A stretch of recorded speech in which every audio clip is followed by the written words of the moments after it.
Rangenyo. Personally, Adam was like a mother to me. Wakati kutoa transfer, pia mimi nilikuwa transfer to the other scholarship. Did the higher education help you in any way? Alinisaidia. Niko sahi ni bidii yake na viboko. Viboko. Waja kuharibu jina. Je, mvulana naona ni mmoja hapa. St. Angela? Sorry. St. Peter Chilonga Secondary. Jitabulishe. Je, napatia mvulana. Je, ulifaidika kwa njia yoyote? Na wasalimu kwa jina la Yesu Kristo. Amjambo.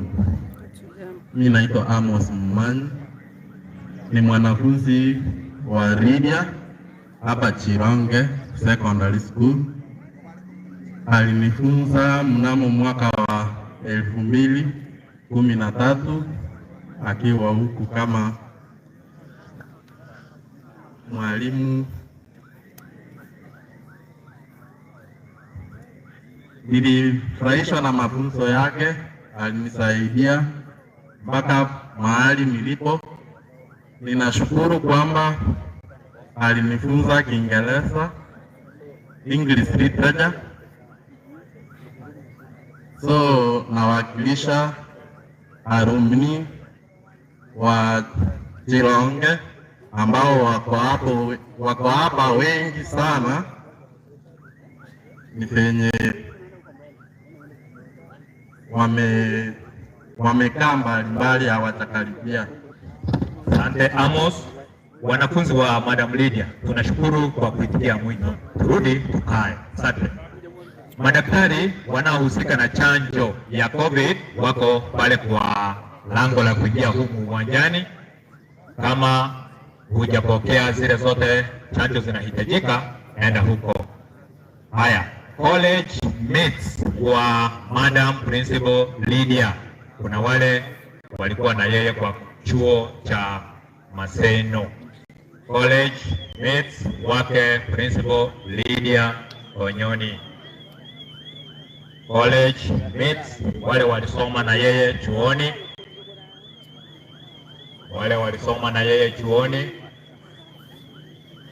College mates wa Principal Lydiah. Edwin kwake ni kiamo kama. College mates. We have any. Okay, ni kama wakija watatuambia. Haya. County government wanaendelea kuingia, karibuni. Teachers Service Commission, Nyamira County. Madam Director is present, accompanied with sub-county officers. Feel welcome. We will give you time also to speak. Yale mnayo yajua kuhusu Madam Lydiah Nyansiabuka Onyoni. Halafu tunapokuja naenda kuambiwa tuchukue hivi viti hapa chini, tuache familia kwanza watulie. Twende sehemu nyingine.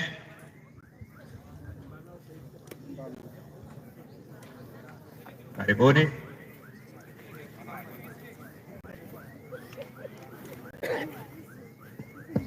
Oh yes, Lydiah Primary School. Lydiah Primary School. Kama mmekuja, kuja chukua kipaza sauti. Lydiah Primary School, kama mmekuja, karibuni. Halafu naona hapa kuna kibarua. Waelekezi wanaelekea. Tunapinga tafadhali.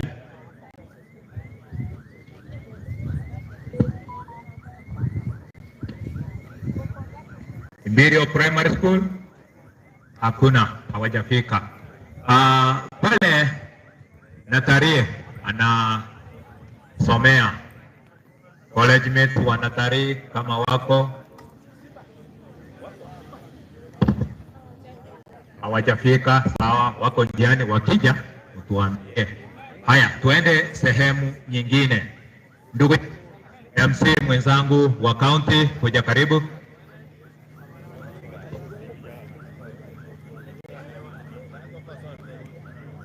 Joffrey, hapa ni Chironge, yule Madam Lydiah Onyoni wa Rangenyo Girls yule aliweza kuuliwa, leo ndiye anazikwa kwake huko Kiambu kama baki, tuko Chironge Secondary School ndio tunafanyia mkutano.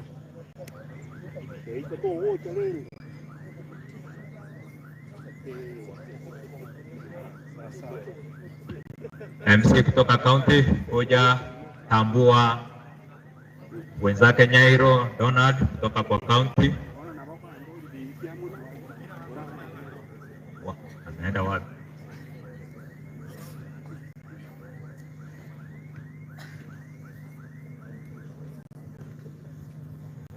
Juma, uko wapi? Juma, kuja waalike wageni ambao wamekuja kwetu, sije wakashangaa mbona tuna waacha kimya hivi. Juma, come and recognize colleagues and officers from the county. Kisi.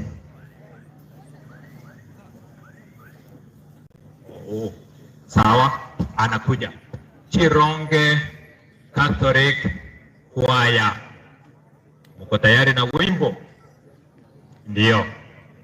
Haya, weka. Hebu tuwapatie St. Philip Chironge Catholic Choir hii nafasi watuimbie ili roho zetu zifike karibu.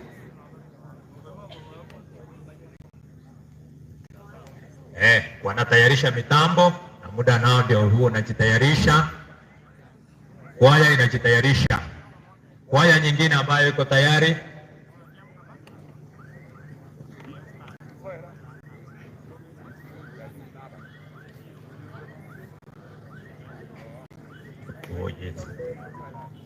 Administrators, chiefs, that is assistant chiefs and the senior chiefs.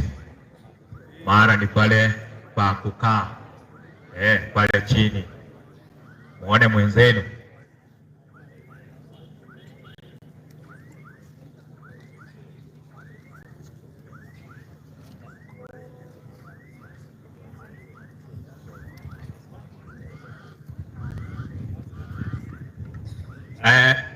MC kutoka upande wa Kisii County Government akiendelea kujitayarisha.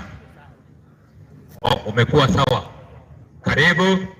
Yeye ndiye anajua ule utaratibu wa kuwakaribisha wakubwa wa county. Karibu sana. Check.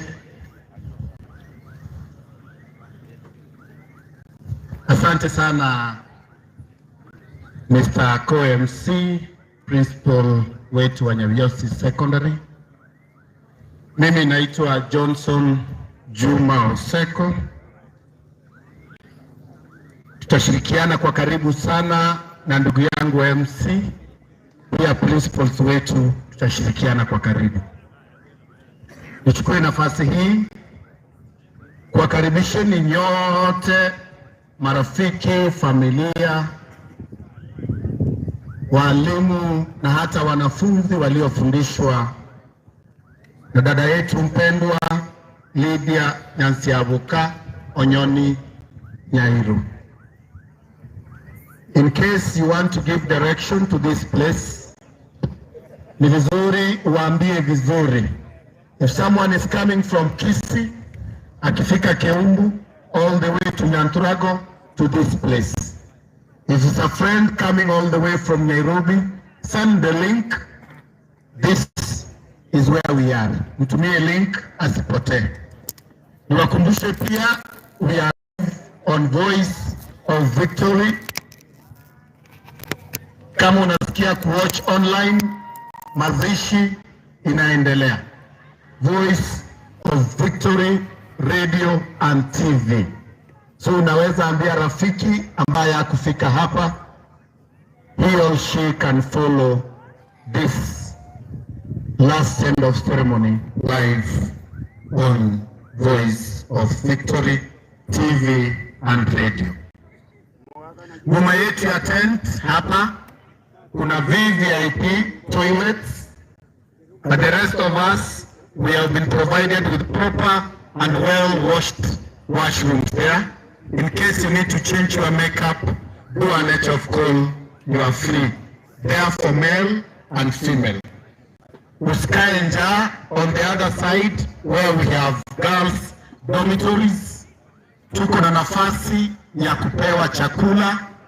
Get yourself a snack. Get yourself a bite before we proceed. Nikubalie niwatambue wale ambao wamefika hapa. Tuko hapa na sub-county admin wa Nyaribari Masaba. My brother, thank you for coming. Our enforcement officers from the county Kisii wako hapa making sure that security is tight. Kama unataka kupeana karatasi, tafadhali peana pale alafu watanipea. Thank you very much. Yuko hapa wakubwa wa TSC, the Teacher Service Commission, led by the County Director of Education from Nyamira, Madam Catherine Mwenda. Thank you very much for coming. The County Director of Education, our brother Bunves Ouko, CDE from Nyamira, yuko hapa. Thank you very much for coming. Kuna pia ndugu zetu hapa, CS for Administration, yuko hapa, na pia yuko hapa mtoto wa nyumbani kabisa, ambaye ni CS nominee for youth representing the county government. The Assistant Director of Education, ECD, Manpower Development of Kisii, Mr. Maguto is here. The man Ontegi, our brother, is also here, former councillor from Virongo. I also recognize principals led by my own teacher, my principal, the right disciplinarian, Mr. Anthony Nyatundo. I hope I'm trying. Thank you very much on behalf of all principals. Sasa nichukue nafasi hii pia niwakaribishe pamoja na sisi the Kisii University team. They've been of great help. Wamefika hapa. Asanteni na asanteni sana kwa kufika. Basi bila kuendelea zaidi, wacha niwakaribishe kwaya yetu. Are you ready for one song? Thank you. Kama kuna mwenye amefika na kuna wimbo, tukifanya ushauri, tafadhali tumpe nafasi hiyo ya kuimba. But for the meantime, my DJ, give me a nice song. Wimbo mzuri, can be a hymn, ya wimbo wa kikato, any nice song, DJ itanisaidia. Naona hapa, my brothers, kuna song hapa, so Josephine Nyambane, a choir from Wetago. I hope it's a choir, tari individual. Naambiwa, asante sana my brother, our coordinator. Wamama kwa zile vyoo ni sehemu ya juu na wazee kutoka chini. Kwaya yetu. Thank you guys. Rashford, thank you. Aria sumugambi Douglas, sumugambi Tenangu, mugambi Ituga, Uenwe Kenyoro. Abantu bari kuwa sumugambi ucha muina. Asete y'umugambi Sarasti. Munworo, munyore mugasa, bisenye nchumuro chinarikire. Rangenyo. Kumuranche. Abuna administration, chief wana bakonyi. Bangoroka libuya, muna bagushka. That is the only chief I know received. Na ndo mukatoliki umuchuchuka ko batabi muhigwere. Diamond. DJ.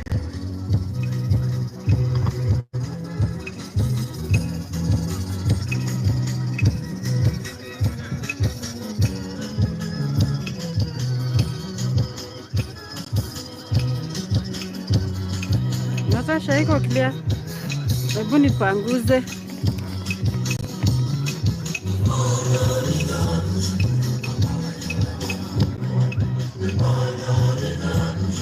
Natasha, is it clear now?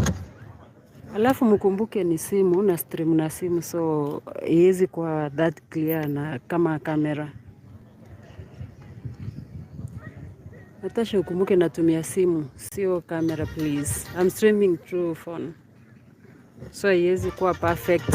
Asante sana. Wakiendelea kujitayarisha kwa yetu kutokea Tago. Ngoja kidogo DJ, wacha nimkaribishe the old boys wa hii shule Chironge, Pastor, the county chaplain, Pastor Ukindo. Na niambie hapa ndo alisoma. On behalf of the old boys, tafadhali kuja usalute. Unajua wewe tukikupea nafasi utaanza kuhubiri. Being a pastor, the Holy Spirit can land in you anytime. Please salute. Thank you. And thank you for being a good student. You remain a student. Ukiitwa na head teacher hapa, make sure you run. Kujeni tafadhali. Kwa hili itoka yeri. Before I invite principal Nyakunyo of Don Bosco. Kwa sababu hatuna wakati na the Lord Bishop will be here anytime. Ukipewa nafasi, chorus na one verse. Tumalizie hapo kwa sababu hatuna wakati. Karibu sana.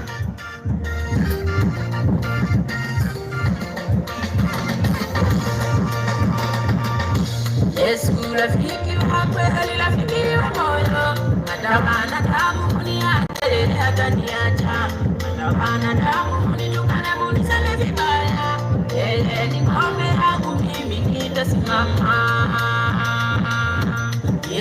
Pointa, nimezungusha, utangoza wakimaliza kuimba. Nitaonyesha, msikuwe na wasiwasi.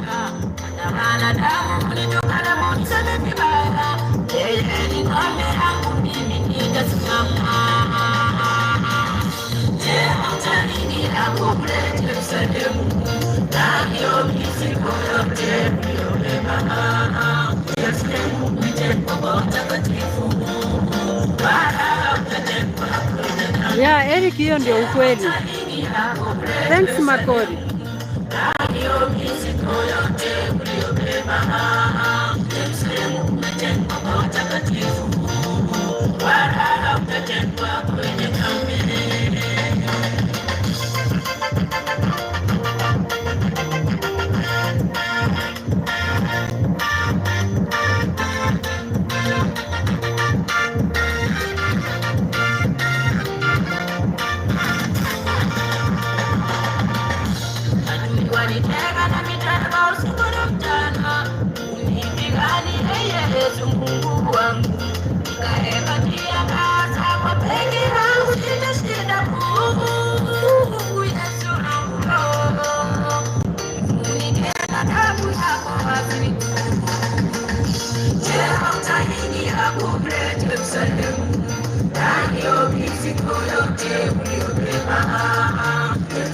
Thanks, Evans.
Asante sana. Tosi mnyambana team. Asante sana DJ. Hotel mkiendelea kudansi hivi hakuna kuzeeka. Labda mngoje kufana. Now that you are heaven is yours. Tafadhali mketi. Kabla nimwite principal, classmates wa Natalia from Kenya School of Law, tafadhali kujeni mbele. Principal of classmates wa Natalie from Kenya School of Law, I'm told kujeni hapa mbele. Classmates from Kenya School of Law. Natalie ni mtoto wa Lydiah. She is the firstborn. Kujeni mbele tafadhali comrades. Classmates, nyinyi ndio tunangoja. Tutembea haraka basi. Tembea haraka. And thank you for coming. Such a big team showing love. Angalia vile mama, they are here to console you. Kujeni pia wewe. Kujeni so that we have this. Our lawyers, these are lawyers, they will represent us in court. Yeah, the likes of Julie Soweto are here. The likes of Agre Orengos are here. Yeah, these are all lawyers. The Keti Kilonsos of this world are all here. We wish you well. Our country is well represented. Hakuna law hakuna in the future. Sawa sawa, you have freedom to hug comrade. Wish her well like that. That's all she needs for now. Thank you very much. Asante. Asanteni. Thank you. Asante. Now on behalf of you, yule ambaye anatusimamia aongee tu peke yake. Mmoja peke yake, alafu wengine taketi. Good morning, beloved. My name is Misha Pambo. And I'm Natalie's friend from high school and even now till campus.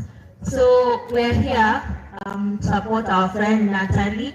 We feel her loss deeply, and even though I never met, or most of us never met Miss Lydiah personally, we knew her very well because of how fondly Natalie spoke of her. So on this day, we celebrate a woman who lived an extraordinary life, a woman who lived a colorful life, who gave so much of herself to her family and to her school. And even now, as we feel her loss and as we mourn with Natalie, we promise to support you, to comfort you, to listen, and to have the patience and strength to carry you through this, okay? So on this day, even as we feel her loss deeply, we want to remember her as the brightest star in the sky. And even though she's too far away for us to get to her, she'll always shine brightly on us. Thank you. Tafadhali, can you salute like this? Salimiana hivi tafadhali, comrades. God bless you. Asanteni sana. And thank you for representing your institution. We have tafadhali mketi. You can hug her as tight as you wish. Speak to her. Do a selfie as you go and sit. God bless you. There are colleagues also. Colleagues wa Natalie, yuko hapa. Tafadhali, one word. Habari yenu. I hope you're all well today. My name is Herbert Karanja, and I was sent by Hamilton, Harrison and Matthews. That's the law firm where Natalie works. Tunapole na pia tutasimama na Natalie. Thank you. Natalie, your colleagues wanted a photo. Please come for that. These are your colleagues. They came, not you comrades. No, yeah. Thank you. Asante sana. And thank you for coming. May God bless you. Asante. Principal, this is your time. I will need it your time. Asante sana kwa kunikubalia nichukue kidogo. God bless. Karibu sana na asante Bwana Juma. Matibo Church Choir wako na wimbo tuletee tusikilize. Matibo Church Choir wanao wimbo tuleteeni. kama Imperial Primary School wamefika, nanyi pia mtuarifu hapa. Rangenyo, karibu. I think ni mwangaza. Hebu nipanguze tena. I think ni mwangaza. Mwangaza ndio inafanya inakaa hivyo guys.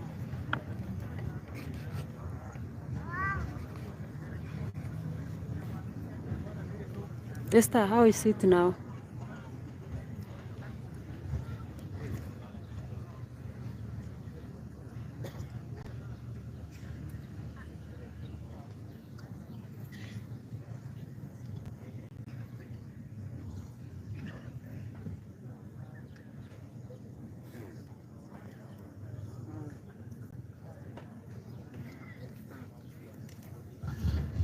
We want to recognize from a distance Excellence the Deputy Governor of Kisii, Daktari Robert Monda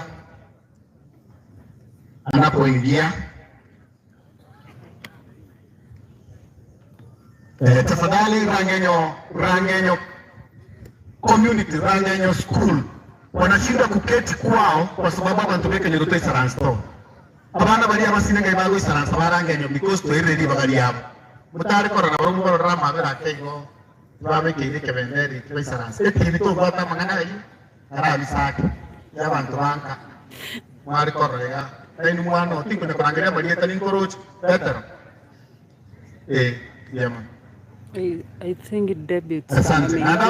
Deputy Governor.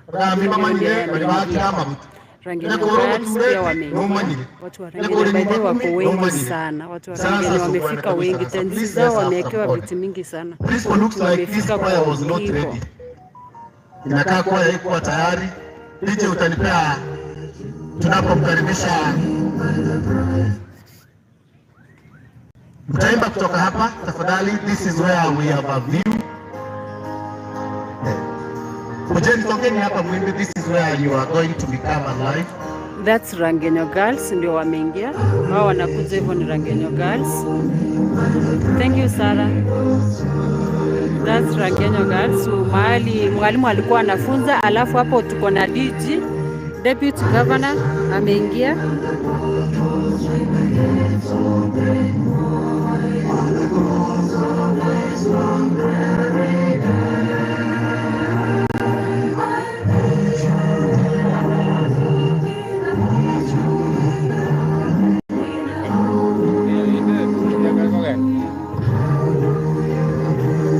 Karibu sana Your Excellence our Deputy Governor of Kisii Daktari Robert Monda, kiongozwa pale namuona pia Head of Service yuko karibu na yeye. Karibuni sana Your Excellency, and thank you for coming to console with us. Karibuni sana. Wako pia na mama Second Lady Excellence Joyce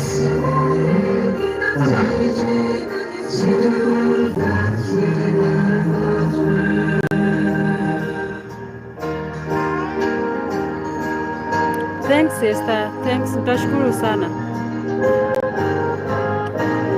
I think hiyo ni Pathfinder ndio wanaingia. Wako na hiyo nini yao imeandikwa Principal Lydiah Boka Onyoni. Yeah. Let me show you guys. I think those are Rangenyo Girls, yeah. In solidarity.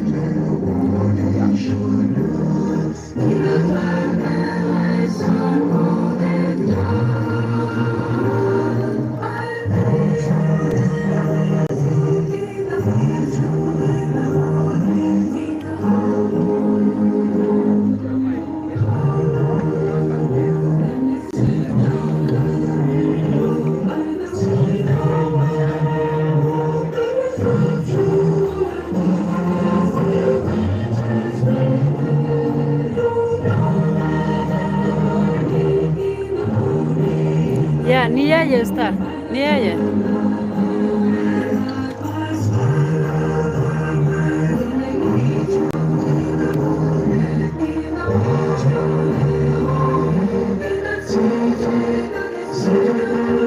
So ladies, Rangenyo Girls ndio wameingia, sijui ni niwapeleke huko kidogo. Wacha niwapeleke guys. Oya, niangalie nini kidogo. Wacha niwapeleke huko Rangenyo Girls. I think wanaingia na una emotional, wamempoteza mwalimu wao.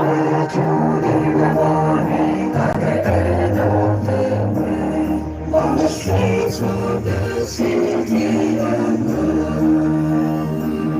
where we all can be together and be happy for me. Where there is a possession.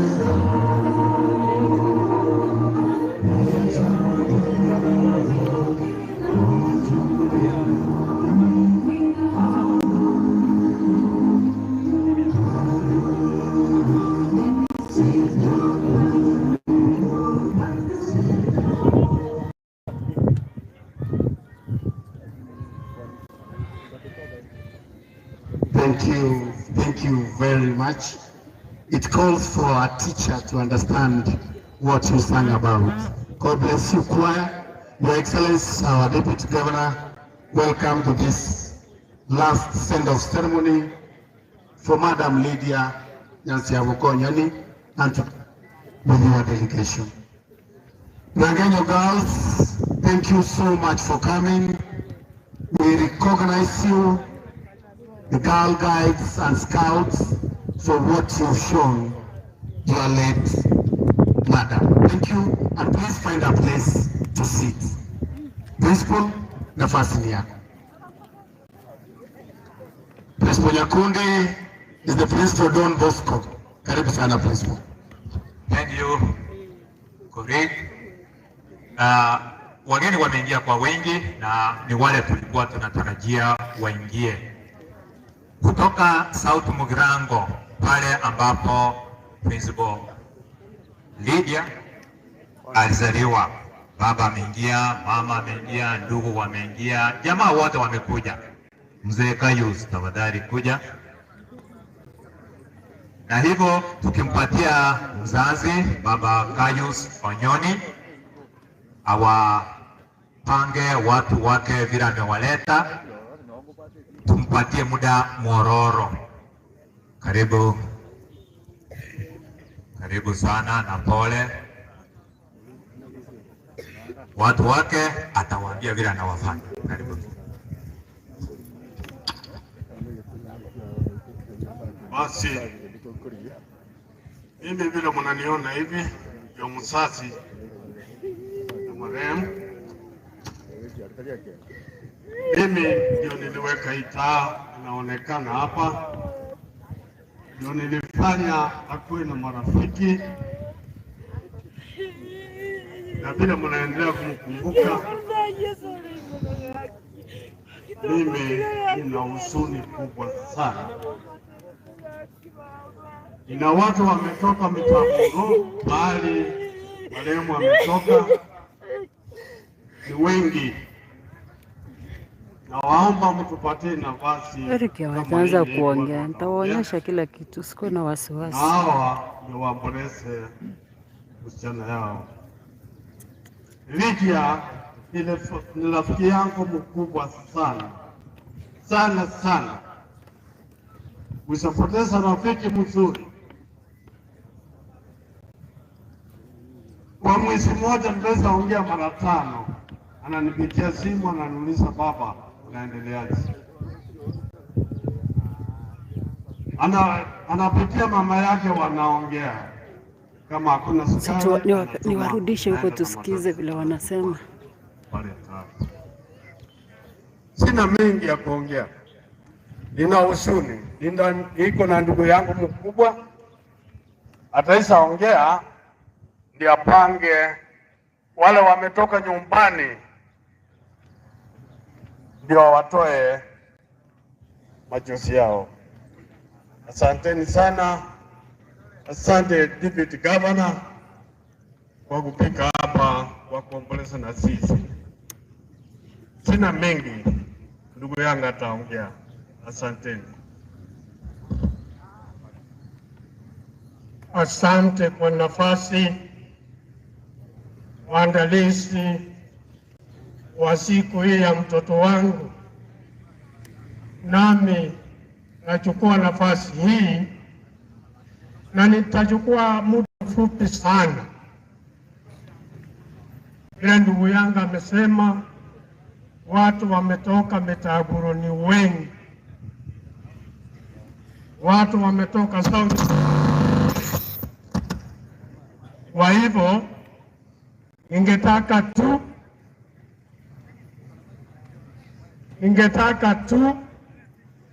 niite watoto wetu ambayo wanaungana na Lydia, dada zake na ndugu zake. Hawakuja kuzungumza, ni kuja tu kutoa salute. Wana wali wa mwabo Lydia ntwanga hawazungumzi, na vile nimeambia tutachukua muda mfupi kabisa.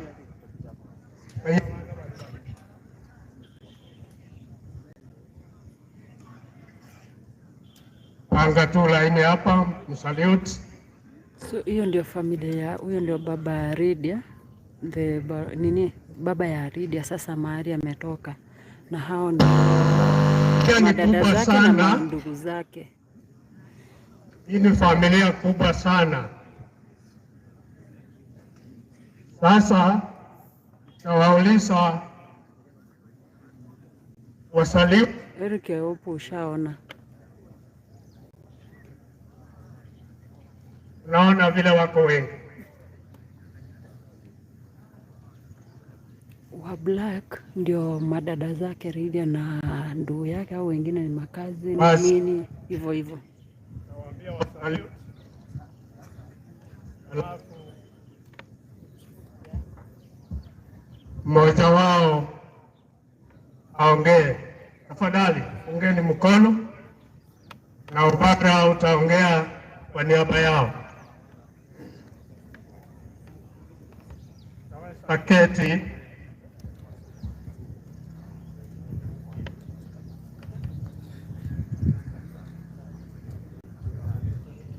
Mimi sina mengi ya kuongea.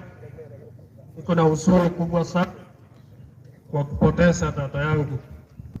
Dada wetu alikuwa anatupenda sisi wote kama family. Tulikuwa tunamtegemea kila mahali, hana upendeleo popote. Tuko na huzuni sana, sina mengi ya kuongea. Mungu ndiye anajua kile kilifanyika. Asante. Basi hiyo grupu imekwisha. Ningeuliza wale watu wa Metaguro, tuseme South Mugirango kwa ujumla, simama mahali muko, simama mahali muko tu uwefu. Simama nyinyi nyote mahali muko. Watu wa Metaguro na South Mugirango ni wengi. Kwa hivyo ningeuliza Area Assistant Chief aje hapa kwa niaba yao aomboleze.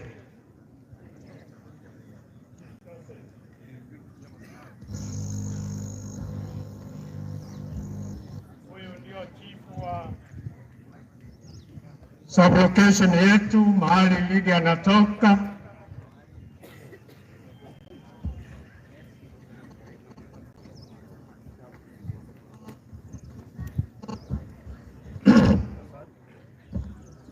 Asante. Joseph Komba, Senior Assistant Chief kutoka mahali Lydia alikozaliwa.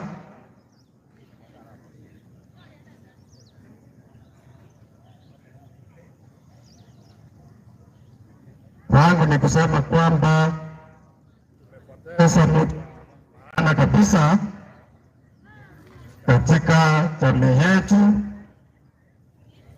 katika kaunti yetu ya Kisii. Ile nitasema ni kwamba Lydia tuwalie vizuri, lakini wale ambao walitenda hicho kitendo, tunaomba mkono wa Bwana waende na hizo laana ambazo walifanya, wasichukue muda, nao wafuate Lydia haraka haraka. Vile nimekuja hivi, kuna senior chief kutoka kwao Lydiah ambaye alikuja kuomboleza na sisi. Mzee Francis Ajeko nadhani alikuwa hapa, nikitoka nitakuwa hataweza kuonekana. Mzee Francis Ajeko ambaye ni senior chief kutoka huko South Mugirango kwa Lydiah, ndio nimeonelea aje aomboleze kwa ajili kwa niaba yetu. Ya mwana soko ngari waga ineke kusinda akwane mwana wa Lydiah gatoa mayanda sana soko kukwaye akiri waikire kwa ona ngote bia bana basiro amini ba Rangenyo bari muri saiga korengia mwalimu yokonyore trip school bia bana baitire bakira abangi Kisipiti University naenda abantu barangenyo moromora Bible na bana nabo bakumitie kiagera nkubanyora ndi bante binyore ku South Mugirango so bono kyo ngote baiga umwana iga Youth siwezi nikawaonyesha mwili, nitafungiwa channel, it's against YouTube law, siwezi onyeshana mwili. Abasaje keramo ko genda anu mwana umwese kemoko rwandi paka mumoite amagosa manene siwezi onyesha abana baisike baja ko gende skuru bwangu naenda akarorekana gokore gasi ngiya ko rusengera bakarangenyo ono bari bamuitete urenda mwamu lakini kyanya sawa abere ayande na mange wana abana beskuru mogenderere abayibone bari mwacha barangenyo bake wapata kirama ya lakini ile asia ino aso kwenge nje France ya yeko ku South Mugirango a former retired assistant senior chief deputy governor we are so water wakumunda we are so water naende occasion kune yeko wa visit muntu kunaye otokorora maskani ya manene we are so water utulese mwana wetu ya mana so wantegerera basi aike tigankore oteba nga oprorobo twanyorire nobonene naende twanyosere tiwegoriye konza oteba tore nga abera lakini tokweba kyomwana oyo nemagero ninche bwatia obuya bwaye titokobweba mugenderere gusoma igitabu kyemereng'anio nkibwata amagana amayo sana aba bakoreteke mukungu tari goitwa Yesu gakweta amanyi ngakabori abantu iti amanyi ngaye origererie ekiagera kwabate kemocho asya subenge aya nengo korera uno moibori yuna gusaba eskuru ya Rangenyo umwana one konya abana bari ajakira gusoma busa kamuranje mutige abana bari bagenderere ikyara marebu na gwati ata achorete bagenderere baje kumunyura pati hao kamuranje mubabere bagenderere mubasuko base kuja mono tuliwaachia nafasi maana ni baba mzazi Lydiah. Imperial Primary School tuliwaita kitambo, tumeambiwa mlikuwa mnatafuta kiti, sasa wacha kiti kuja. Mtoto wa Lydiah mdogo anasoma huko, walimu karibu. Thank you very much. Thank you very much. I will take short minutes. We will talk just a few minutes. The one standing and talking is called Mr. Ken Ogeda, the deputy head teacher in Imperial Primary. With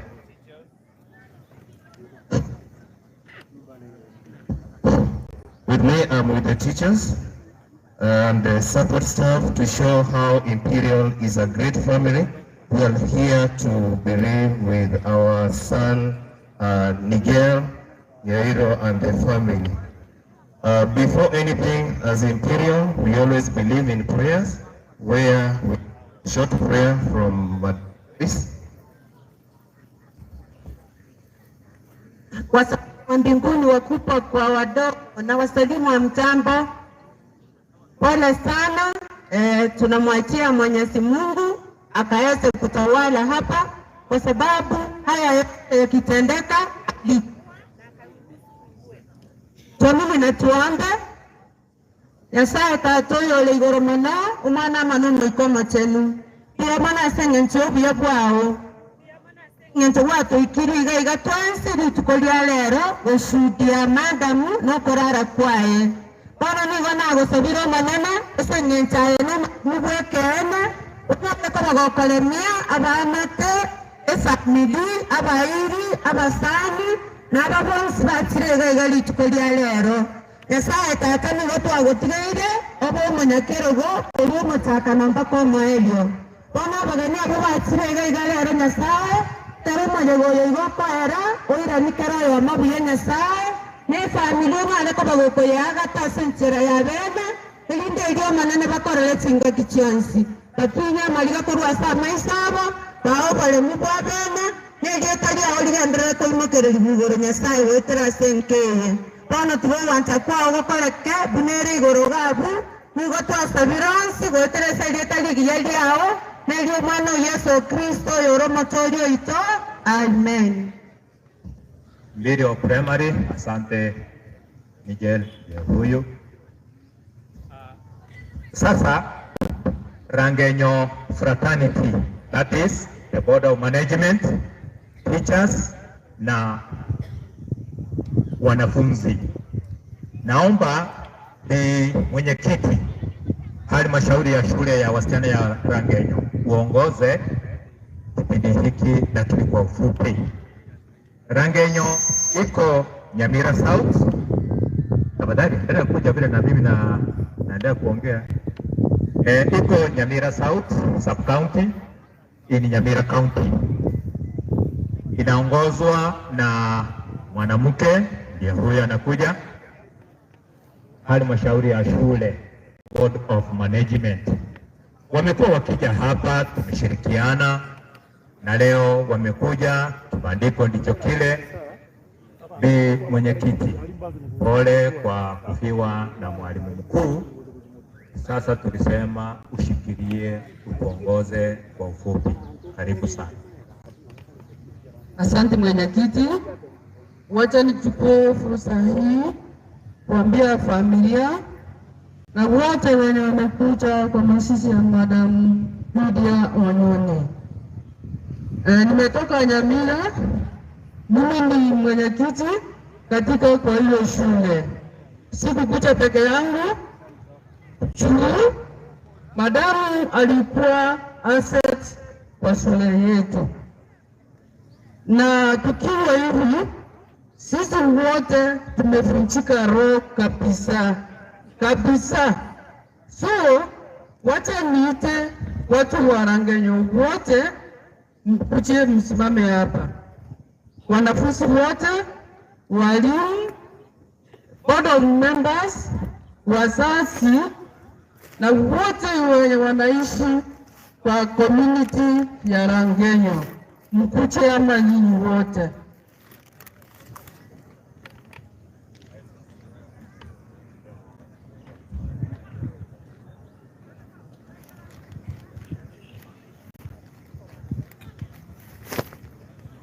Asengo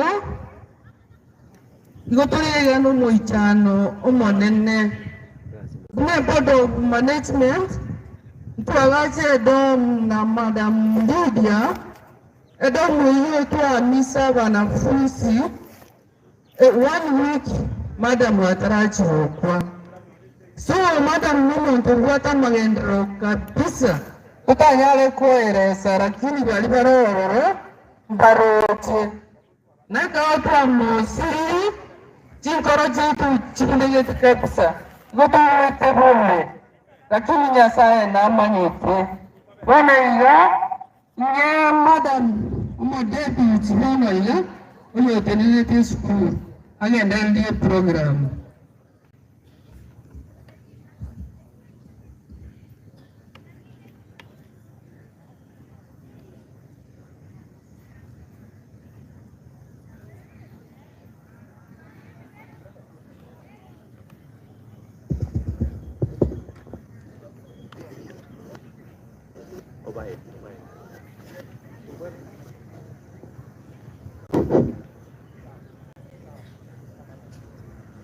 Waombolezaji wote ambao mmefika hapa,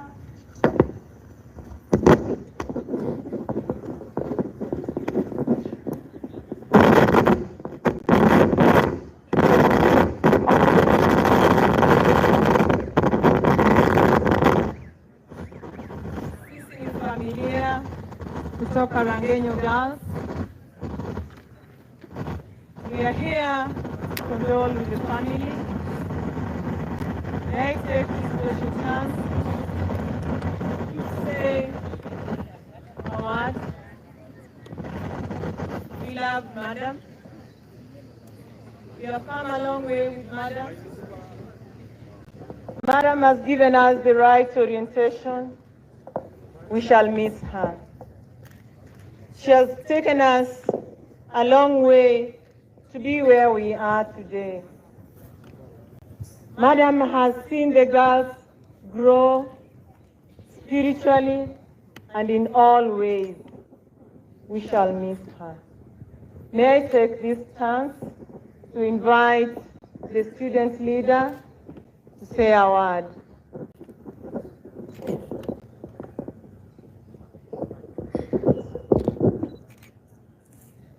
All protocols observed, may I take this precious opportunity.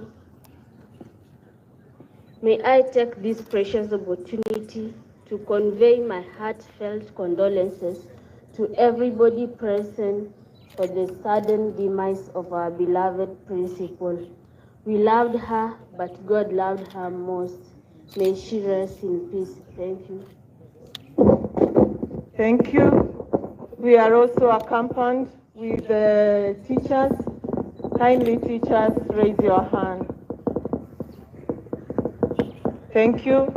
The Board of Management is also here with us. Raise your hands kindly. Thank you. We also have the class 2021 students of Rangenyo Girls. Raise up your hands. Thank you. We also have our parents. Parents, raise up your hands. Thank you. So may I take this chance to also invite the Deputy Board of Management Chair to say a word.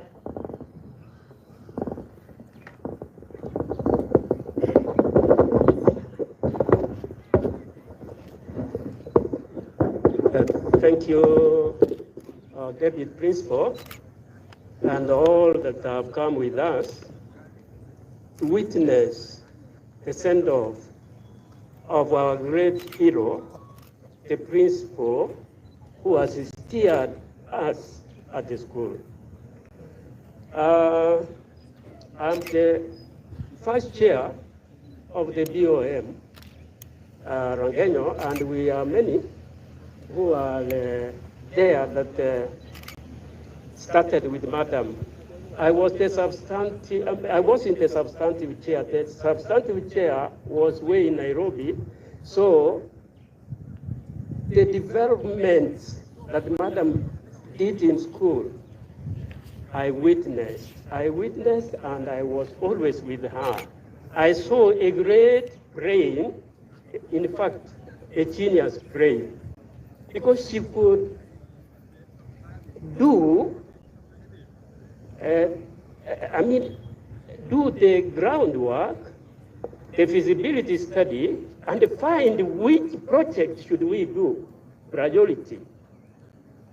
And we we go ahead. We gave her his time, and she was a great lady. She would do it without troubling us to come and supervise. That was wonderful. The people of Rangenyo love Madam. Let me tell you, the people of Rangenyo love Madam. They could not find means to come here. And in my view, great people disappear like Madam, and she is going to heaven. The people of Rangenyo, let us hold our hearts and pray hard for Madam. This is a saint we are seeing, and it's going to heaven. So, the family, the husband, Mr. Donald,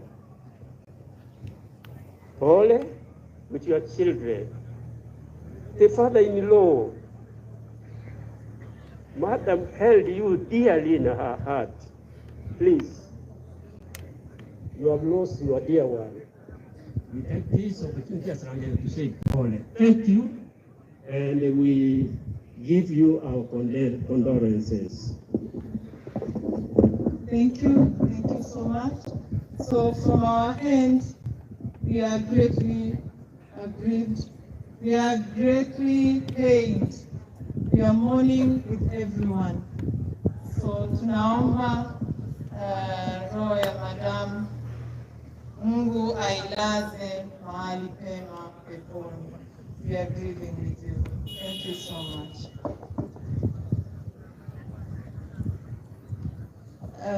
Before we finish, one teacher representative will say a word. So, all the protocol observed, good morning. It's a painful morning that we are mourning our Madam Principal, whom we loved so much. And she came to Rangenyo, that is the way 2016, has seen Rangenyo grow in terms of population, infrastructure, and academic standards. It's a great loss, but we have to accept. Mr. Donald, your children, Nigel and Natalie, both parents, it's so painful. We as Rangenyo, we have lost a madam. It will take years to have one like her. So pray for us. Let's hope for peace. And at the end of the day, we wish to know really what happened. Because that morning, when we arrived at school, we found Madam was sick in her house. We took her to the hospital, Kisi level 5. In fact, I was there with another teacher. We took her to the CT scan room.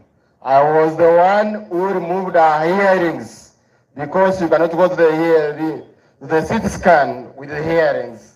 We wheeled her back to the X-ray room, hoping that she will be okay. But at around 8, we received the sad news. So please take heart. Thank you. A tribute from one student. I'm Pauline, a Form 4 student at Rangenyo Girls.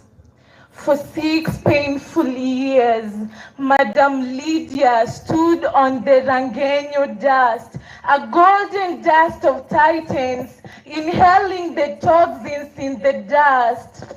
It was a soul that we loved most, a soul that we cherished, a soul that did things with less demanded, a soul that had eternity, a soul that provided unity, considering nonsense as vanity. Meeting Madame was a pleasure. Losing her is a great torture, cause her love for us was a love without measure. Madam Lydiah, we will dearly miss you. The whole family misses you. All girls cry, they shed tears day in, day out because of her great miseries for you. We will miss you. Rest in peace, Mama. We remember your line of making Rangenyo a home of students who are unshakable, unbeatable, and unbreakable. We love you, Mama. Bye-bye. Thank you so much. Thank you so much. We can take our seats now.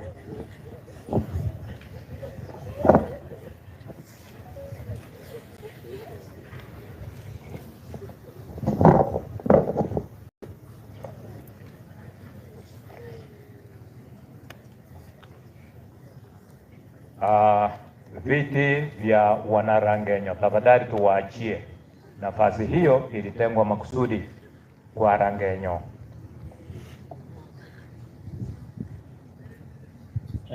Wakikaa, naomba nimpatie MC mwenzangu aje achukue sehemu nyingine ya dharura.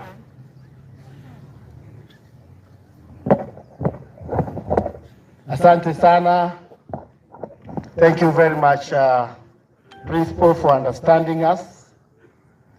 Tunaomba tafadhali kwa niaba ya naibu wa gavana wetu, ako na mkutano mwingine na hawezi kaa hapa sana.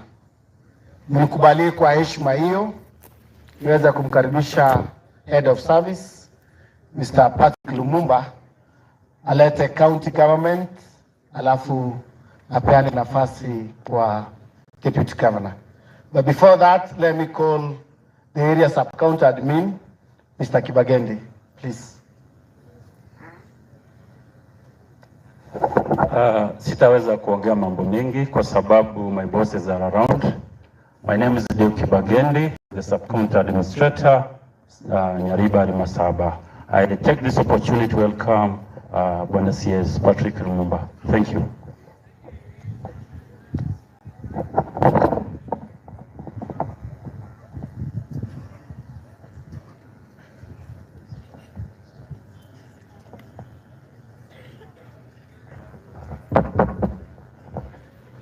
Naibu wa gavana wa jimbo letu la Kisii County, Mheshimiwa Daktari Robert Monda, akiandamana na Mama Monda, maafisa wakuu serikalini, serikali ya kitaifa na serikali ya Kisii County, ofisa wetu Leonard Nyairo Bugari ambaye ni director wetu. Asante. Ningependa kuchukua nafasi hii niseme pole familia. Pole sana Bwana Ngori. Niite maafisa wa serikali walio hapa kwa heshima, mkuja haraka niwajulishe kwa umati ili tumulete naibu wa gavana. Maafisa wa serikali wakuu ambao wako hapa, muje kwa haraka tafadhali kwa sababu ya muda. Jina langu ni Lumumba Patrick. Mimi ndio County Secretary wa Kisii na Head of Public Service. Asante. Mje kwa haraka tafadhali, we don't have time.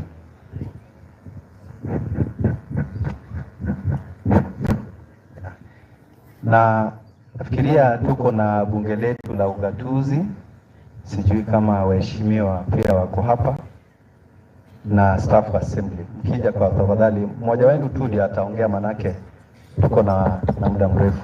Hatuna muda mrefu kwa wakati huu. Asante sana. So, Your Excellency Deputy Governor, sitaki kuwajulisha hawa maofisa kwa majina kwa sababu ya wakati, lakini ningependa tu mjipange hapa mbele ili muonekane. Asante. Thank you.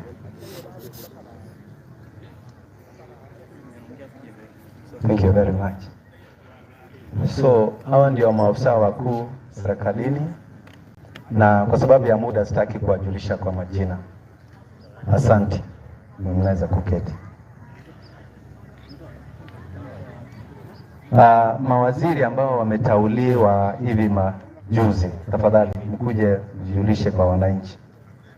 Hawa ndio wametauliwa majuzi na wataenda kujiwakilisha kwa bunge letu. Mjulishe kwa majina. Your Excellency, the Deputy Governor, the County Secretary, the County Government, the family of the late, and all guests who have come. My name is Eric Ongeri Bienda, CEC nominee, Sports, Culture and Arts, Kisii County. Na mimi nachukua nafasi kuleta pole zangu kwa hii familia kwa sababu ya kumpoteza madam ambaye alikuwa amefanya kazi nzuri vile ambavyo Bwana Rangenyo wamesema. Tunaomba kwamba Mwenyezi Mungu ailaze roho yake mahali pema. Asante kwa kutusikiliza. Asante.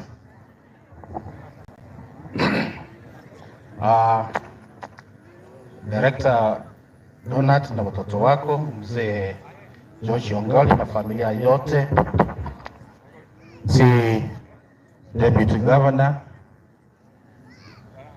nachukua nafasi hii nami niseme pole sana kwa familia. We may not have a lot to talk, but nasema tunawaombea Mungu awalinde. My name is Daniel Ondabu Nyakundi. Have been appointed for the Public Service Administration in Kisii County. Thank you. Kabla sijamleta naibu wa gavana, lazima niseme kwamba wakati watoto wameimba hapa shairi, nimeona majonzi makubwa. Pole sana kwa watoto ya shule ambapo madam alikuwa mwanafunzi. Nichukue nafasi hii sasa nimwalike naibu wa gavana wa jimbo letu la Kisii, Deputy Governor, naye atoe maongezi yake. Your Excellency, Deputy Governor.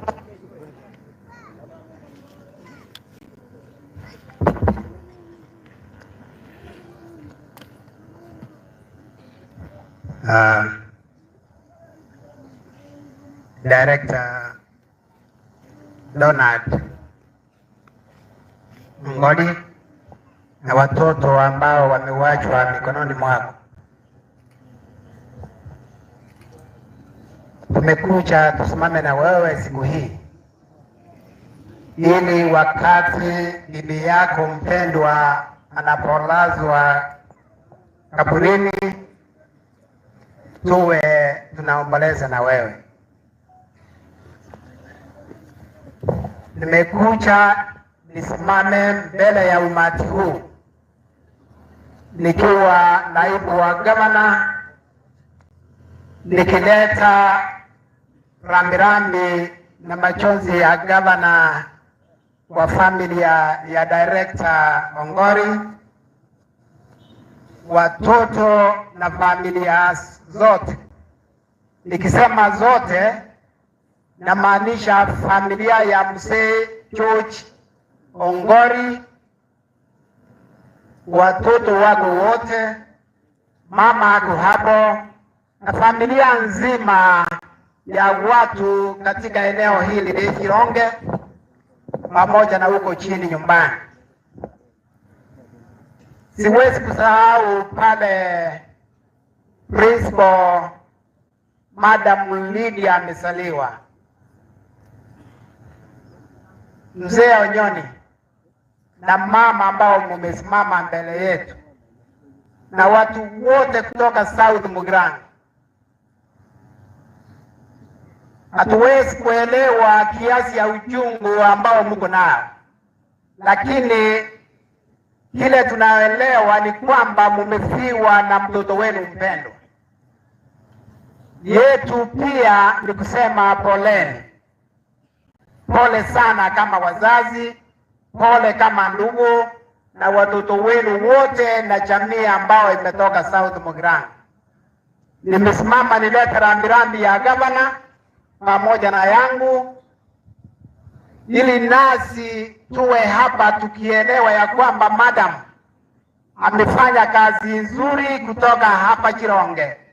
Nimesoma nikaelewa ya kwamba hapa ndio madam alianzia kazi, akitoka hapa akaenda Sengera na baadaye akaelekea kwa shule ya Rangenyo.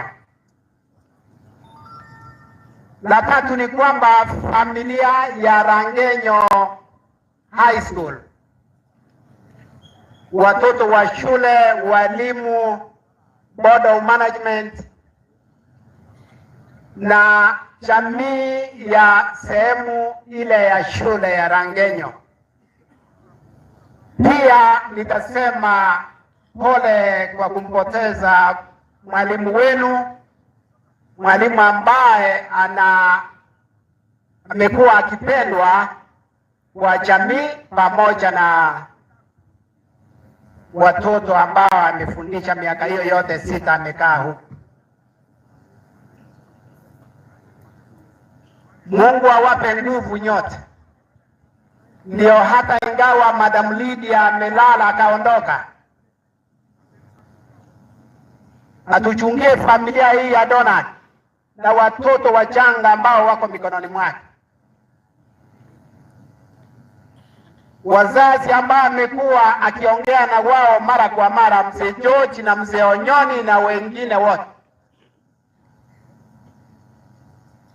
nataka kusema ya kwamba Mungu awatunze hawa wote, atunze watoto katika shule ile. Tunaelewa mitihani imefika. Janga hili limekuja wakati mitihani imeandaliwa, na hao watoto wa Rangenyo pia watakuwa mitihani wakati mchache mbele hivi karibuni.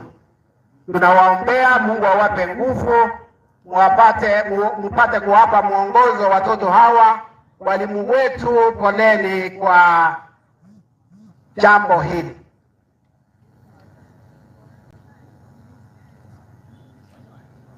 Sio kawaida kuwa na mwalimu kiwango hiki. Amekuwa kwa vitengo vile, amepitia kwa haraka, lakini kwa bahati mbaya ameondoka akiwa bado ni mchanga. Tunaombea familia zote, bantu babo birango Nyasaye ulio baleta abairanie buya pole asamangana yugusiro mwana ino abantu baminto bekenyero Chironge yamo kama mahate na mwenzi pole asengecho yugusiria madam ingweba na rafadaga nimanyete madam no mondo mokongwa sekanisi na kikiaga lirabere ebokobeka omochoko ase skuru eliaye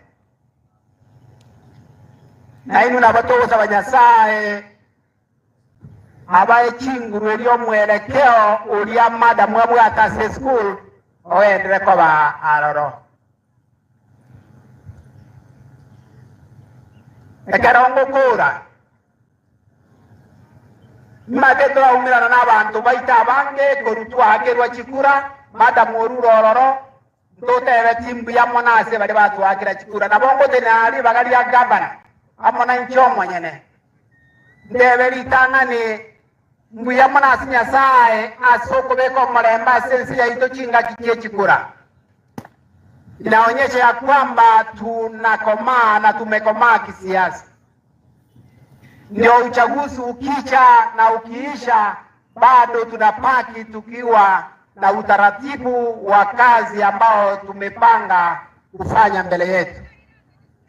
Ndebi abantu baminte karongo kura mbiya mono asenge nyogo chora gavana Simba mananje ase kaunti ya Kisii. Mbiya mono sana. Imanyete mbono toko bange mirimo. Mirimo toko banga tuachete tukanyore para karena cho direct da bumuga kongoli nganyore para teligolete kaguchomochi ama tukamisini tu akodobs. We wouldn't do much, but we invite our people, ask our county government to come and do the they could, so that that road is motorable to the home, so that the visitors who are mourning our late principal can be able to access the home. And I ask you bear with us as we organize, so that we are able to start working as we put in place our county government. Amangana mangale abantu baminto b'ekirongega abantu baminto bakyamukama nimanyete nyagitari ntu atoma mariogo ukinyagitari, lakini we didn't manage konyore nyagitari ekoro kumasabo, yet it was listed among those who are delivering drugs. So we sent drugs to some non-existent facilities. We shall correct those errors. We know Kiamokama, the health facility there, is not fully utilized. Rio Korembe Moyons. One Goroveri Agajetwe, Nabaraiba, Roba, Chumbe, Sene, Yajari Masaba. So that the Koroveria in the Italy into proper use, Egere Konya, to Sene. Now, on the Tikera, Nasa Beruli Baganga Dande. Nama enengo gendande enanyo orango genda kuchimenyingo banondere kurumenyingo manyagocha usengo tira gocha ngende mat sego moja njira karongo soka donut is not anything that will make me move out of here. It's because we have so many barriers going on today, and when I move out, please bear with me. We pray that God presides over this funeral service to its sensible end. That's my prayer for everyone. Ekerongokora, igango tigero ngori ya gavana, yeshiringe merongere ni maete dona gavana na kwa naye na changa galia, and Gabanango Chilfu Merongere Rongori, Commentante Chilfu Komi, Chilfu Merongeta, Mokonga Senguch Veka. I will do so as I hand over this microphone to the master of ceremony. I Nayangwari Kono. O make sure I did the again, we are only reporting Morogova. Ojapurari, Bagari County, you will ensure Donut is left comfortable at the end of the ceremony. Thank you very much, Your Excellence, and we are well guided. At this point, Matanga NIH Principal, I want to invite Madam Principal Nyabrudu Girls, Madam Joyce Orioki, to move the program forward. Welcome. Thank you so much. And to our dear, very dear family, we stand here as principals. And I'm going to take over and conduct the next session with my co-chair, Yamira. Speaking is Orioki Joyce Ogutu, Kesha Chair, Kisii County, that is for all the principals, and Kaspa Chair, the Diocese of Kisii. I want to start by recognizing principals under Kaspa. Kindly come forward. Natuharakishe, His Lordship the Bishop.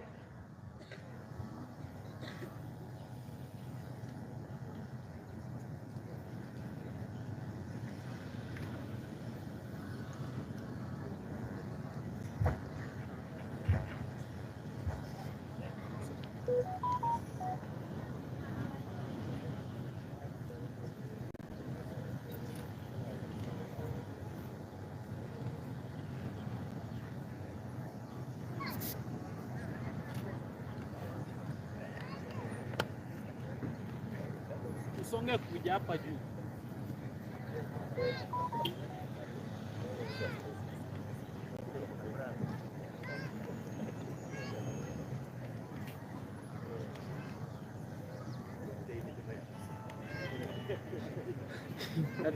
Tuface kuja hapa tafadhali. Thank you so much.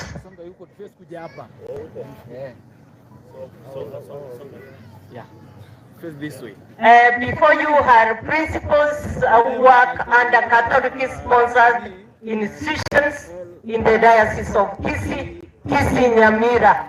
I wish we to work straight. Yeah. I want to give one of us. Rangenyo Girls is Catholic sponsored. Madam Lydiah was and is a Catholic, and therefore we have an association of Catholic principals and principals who work under Catholic schools. Before you is a and I want to give the secretary, because nitaongea baadaye, secretary to this group. Thank you very much. I'm okay, Ezekiel, Prince St. Nyansoko Boys. The last time, on behalf of Kashpa, to bring a message of condolence, grief the family, and the Rangenyo Girls High School.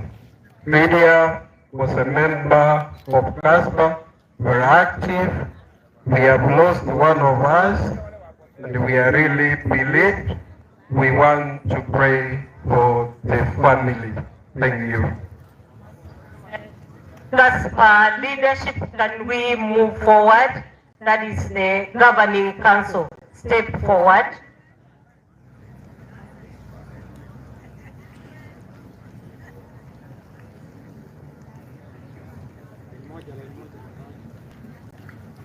These are members of the governing council, and Madam Lydiah was one of us. We have Ogendo, Bucha, and Tawa, Bucha South. We have Mr. Ogendo, Manga. We have Mr. Nyarigoti, Kisii South.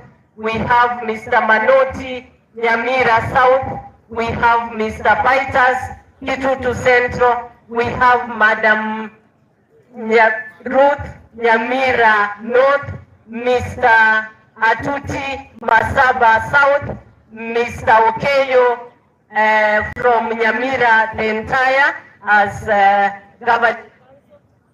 We have Mr. Munyanja Borabu, Mr. Kennedy Nyangau Masaba North, and speaking is Kashpa Chair. Tunasema pole. Tuketi as Kashpa members, and more especially the governing council Kashpa, muwe tayari, mujitayarishe, tutabeba mwili from that side. To call upon my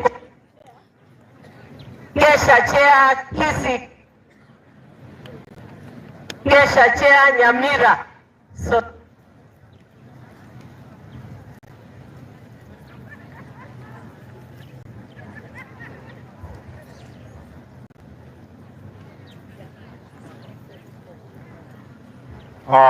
asante sana mwenyekiti wa Kashpa kunipatia nafasi.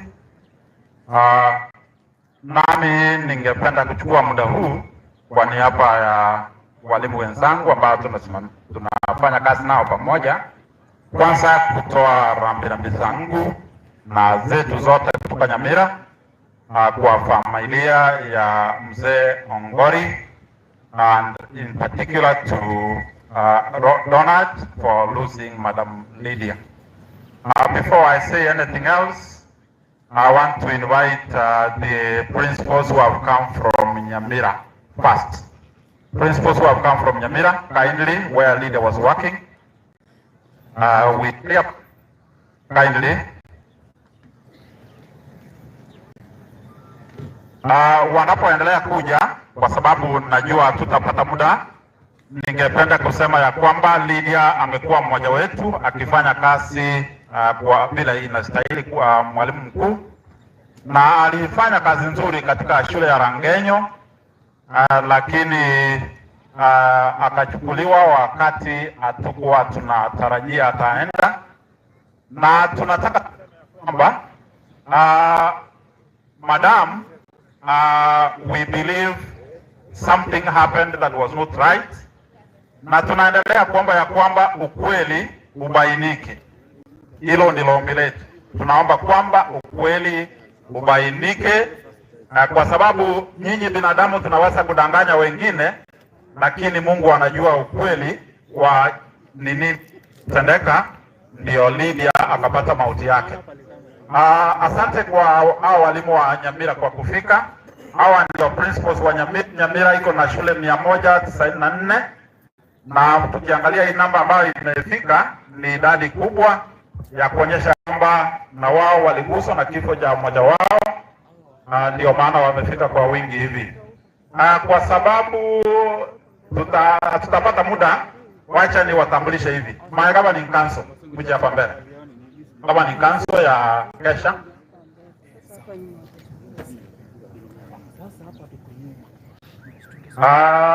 Kama ni council, hawa ndio nitawajulisha tu kwa jina, lakini chairman ataongea jambo kwa sababu Lydia alikuwa anatoka kwake. Huyu ni Jojo Mbundi, principal Nyamira Boys, ndio chairman Nyamira South, mahali Lydia alikuwa anatoka. Huyu ni Madam Lucy, National Trustee, Pondeka Girls. Okay, principal Nyansiongo, Assistant Secretary. Huyo ni Jane Nyanumba, ni principal wa Tombe Girls na ni chairmanga. Na huyo ni Yunia, anayefuata ni Yunia, principal Eronge Adventist na ni treasurer. Dina ni principal Omoyo na ndiye chair wa Masaba North. Na huyo ni Wilfred Orina, Motagara Girls na ni secretary. Bwana Uma Gekano Mixed ni member wa hiki kikundi, na huyo ni Anyoka ni assistant treasurer. Thank you. Now ningependa niwatambulishe watu wa kutoka Nyamira North. Hebu inueni mikono. Principals kutoka Nyamira North ndio hao. Thank you. Nyamira South ndio hao ndio walikuwa wanafanya kazi na Lydia pamoja. Watu wa Manga, principals wa Manga, thank you. Principals wa Borabu, thank you very much. Principals wa Masaba North, thank you very much. So at this juncture, I want to ask the principal Nyamira Boys, who is the chairman Nyamira South, to say a word. Wengine, kindly, I would wish that we tupumzike, tukae.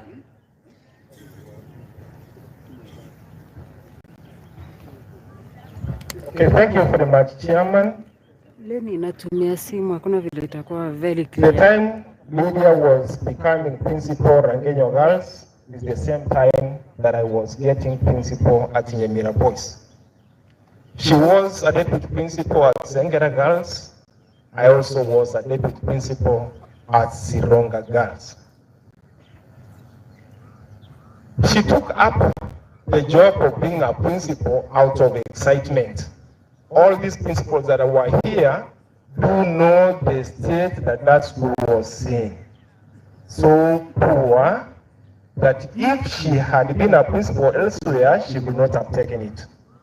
But for the sheer fact of excitement of becoming principal, she took it up, and we thank God that He has led her for the short period that the school has risen to the standards of other schools, and one that we can benchmark. She's one that once she has learned anything new from wherever she has visited, she always will want us to share and implement it in our schools.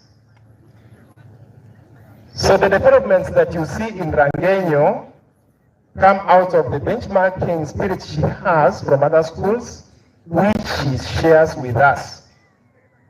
Indeed, as Nyamira South, we have lost a pillar, because if you ask the principals of Nyamira South how impactful she has been to their schools, they'll always tell you that they borrowed something from her to implement. We're happy with our God that if this was the plan, that she lives so shortly and impacts so much in life, we thank God that all of us are now going to work like today was our last day. Indeed, Lydia has worked within that very short time to bring huge changes, because she was living as if the day she lived was her last. I shall not have much to say, Chair. We thank the organizers of this meeting, the way they are doing. We are sorry that enough time has not been accorded to us to identify principals like Ms. Torina, Kakamega High School. Ms. Torina, kindly. Yes, I'm happy that you have that arrangement for them. Meanwhile, kuna wale walimu tunaita welfare organizers wajulishe. Asante sana. Thank you principals from Nyamira. Asante kwa kufika kwa wingi. Na kwa sababu kuna principals wengi sana ambao wamekuwa attached na kifo cha mwenzetu, najua there are other principals from elsewhere, from Kisii, from other counties. Kindly, if you are present, well, come forward. Principals from Kisii County and from the other counties. Najua tulikuwa tunalia kama Nyamira kwa sababu Lydia alikuwa mmoja wetu kule Nyamira, ndio maana Nyamira tukaileta kando kwanza. Kuna wengine ambao wanajua Lydia kwa njia zingine ambao wametoka mahali mbali. Naona kuna watu wametoka mbali kutoka, naona Chief Principal Kakamega is here with us, plus others. Hey, thank you. Hey.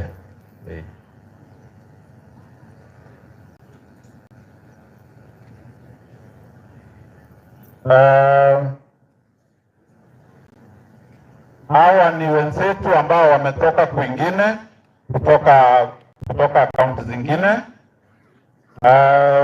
Wakisi County kwanza, hebu inua mkono. Wakisi County kwanza, nyinyi ndio karibu sana. Asante sana. Mwenyekiti wenu ataongea kwa niaba yenu, na wale wengine mmetoka nje ambao tunaita diaspora sasa. Diaspora from outside Gusii. Karibuni sana na asante sana kwa kuja kufariji familia. Thank you. May God bless you. Asante. Thank you.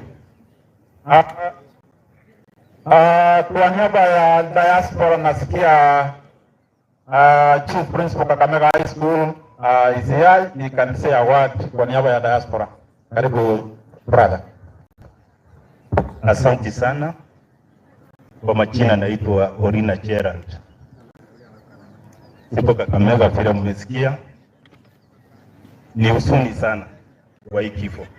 Kwa hivyo kwa familia, mzee na watoto na jamii yote na community yote kutoka Rangenyo and all the principals and teachers represented here, sema poreni because Lydia has left us at her prime. Kwa hivyo nataka kusema pole. Thank you very much because of time. Thank you so much. My brother Oira, co-chair, and a long-term friend, we stand before you, the entire congregation, as principals Kisii County. Tunasema pole. As Kaspa and as Kesha, Kisii and Nyamira, my brother has made a statement. I also want to say this. Personally, I've known Lydia for long. Lydia has worked with us.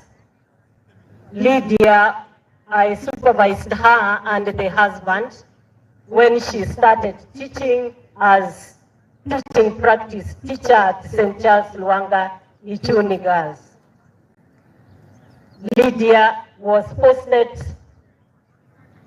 or first started at Chironge as a teacher and went to Sengera, a station she worked at as deputy principal. That was also my first station as deputy principal. Lydia was promoted to Rangenyo Girls, where she started administrative duties as principal.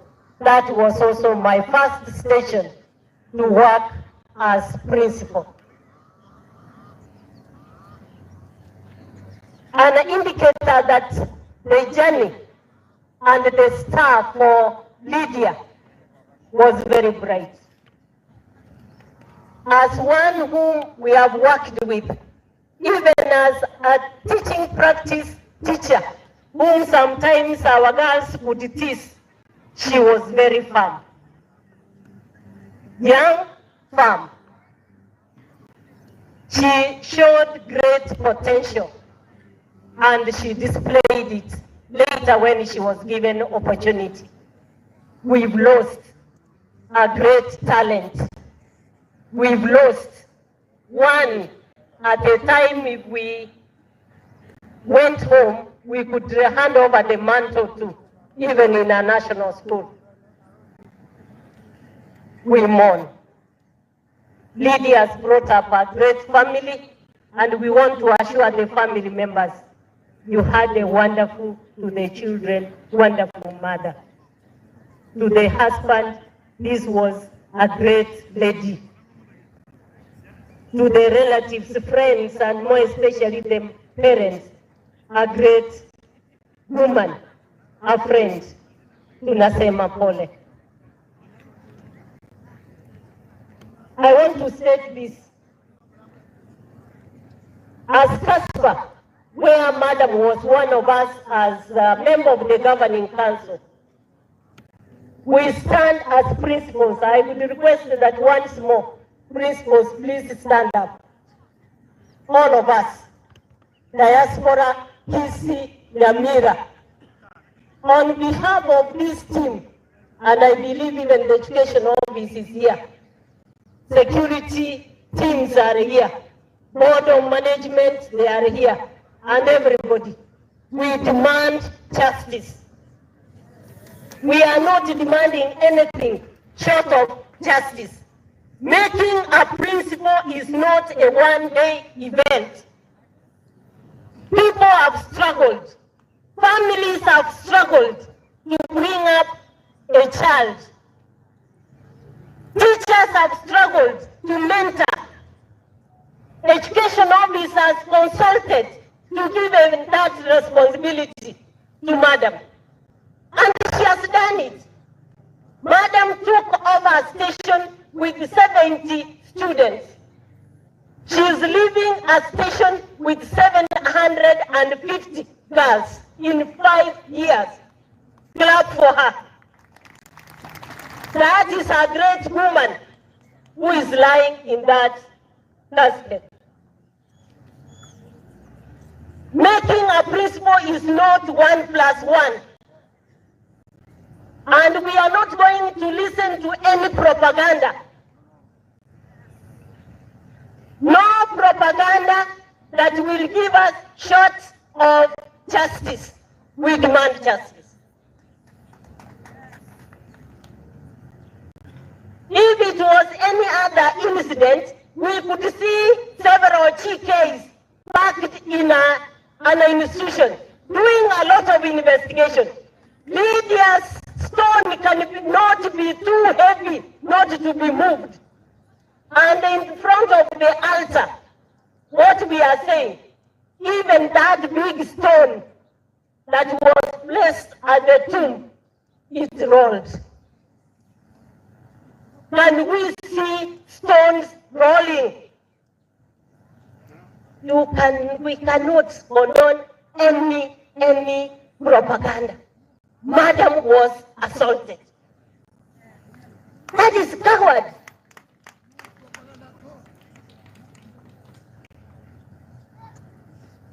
we mourn. We are touched. Madam sacrificed, leaving his comfortable bed, his beautiful house, to go and serve community, to go and serve an institution, to go and serve Kenyans' children, leaving her own children in the cold. And is that what we bring back home? No, we cannot. And therefore we are stating justice, justice, justice, and nothing more.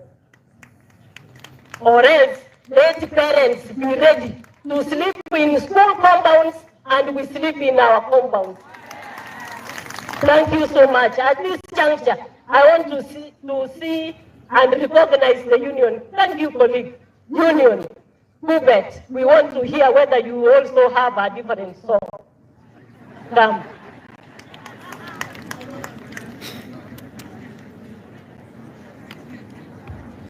Thank you, our Chair Lady Kesha, our colleagues from Nyamira. I'm told from Homa Bay you are here. And the leadership of the union from other branches are here. I want to welcome my brother Chairman from Nyamira to introduce your team, and I want to be very brief because of time you introduce them. You make a remark on behalf of the Executive Secretary. I'm told he has gone to Nairobi for some function, and then I'll make also a remark on behalf of Prophet Gisi. Thank you. Thank you, our Executive Secretary, Mr. Abinja from Kisii County. Together, I have been accompanied by officials from Nyamira County who have come also to mourn with the family because of this very unfortunate incident that we are burying one of us as a teacher. Allow me kindly in a minute, I want to ask all those teachers in our midst, kindly rise up wherever you are, all our teachers in both counties, Nyamira, Kisii and across, please, in a minute, please rise up in honor of this great lady. Rise up, please, in a minute before we proceed. Rise up and wave to that great lady resting there. From Nyamira County, I'm accompanied by the PDF representative, Borabu, Mr. Ngale. I'm also accompanied by Madam Susan Makario, who is our PCG member. Next to Madam is Brother Kenyatta Abuta, who is our Secretary in charge of secondary matters, in charge of tertiary. Next to me is Brother Ayeko. Ayeko is our Assistant Secretary. And my name is George Maka. I am the Chairman of our Union Nyamira County. I'd like to give our Secretary to introduce our brothers from Kisii. Allow me as the Chairman Nyamira County first to express our apologies for the rest of the officers who are not with us because of several other functions. But we want to join the rest to mourn this great lady, Madam Lydiah, as our principal in Nyamira County. For the short period she worked with us, indeed, her great virtues can be seen from the students, the teachers she has nurtured.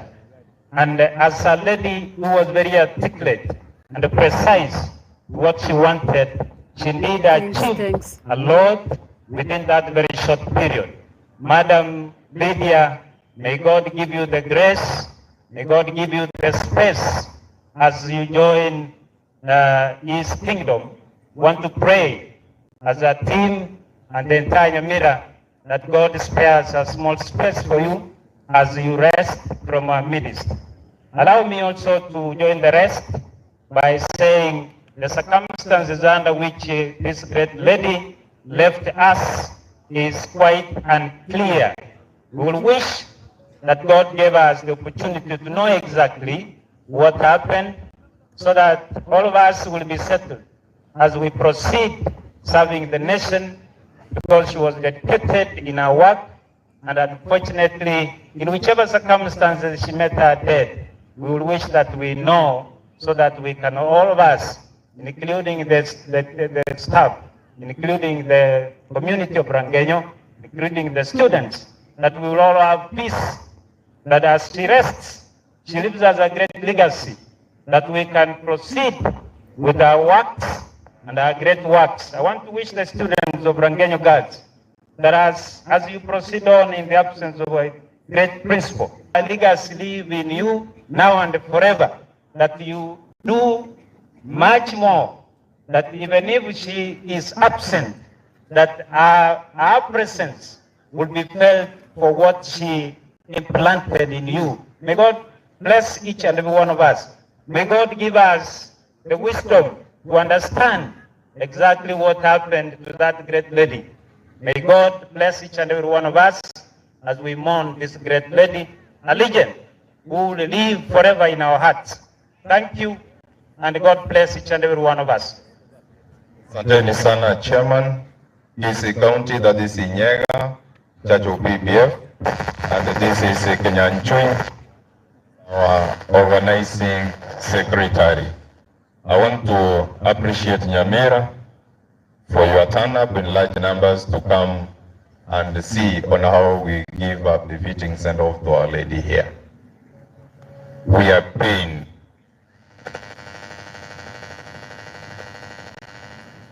Welfare ile ya Nyamira, where madam, you can come for a photo.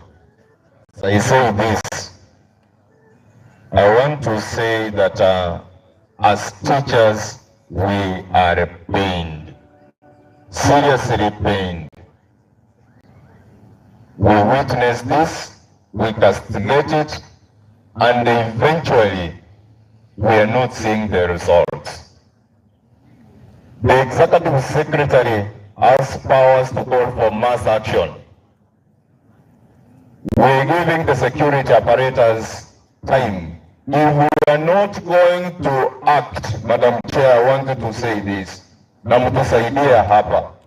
All the from Nyamira and Kisii County, all the teachers from Kisii and Nyamira, we will call a week of demonstration, a whole week, until we get service and justice. Mutatusaidia hapo? Tutaweka vyombo zetu chini, we call upon the national office tuambie enough is enough. If it, God forbid, that it is a student who died in school, walimu wangapi wamefungwa saa hii? Wengi. Now we will not take this one as a such.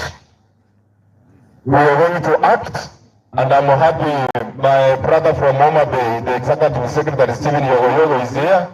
We will call upon the national office to give us a leeway so that we do demonstrations about these killings that are happening in our institutions until we get justice. And that is our take. Because when we call upon this and we are not getting results, we are so much pained. As the teaching fraternity, wacha Mungu atusaidie. We want to ensure that if this is the case, as Madam Chair said, let security now be handled, security of our institutions by other people, as we are tired of these killings. So we are giving them 1 week, at the most 2 weeks, then we will swing into action to ensure that we have got justice. The one speaking is Abija Joseph, the Executive Secretary Group at Kisii. Allow me introduce my brother from Homa Bay. Tulikuwa tumeongea, karibu sana. This is a college mate, I'm told, who you give you a message from Homa Bay and us.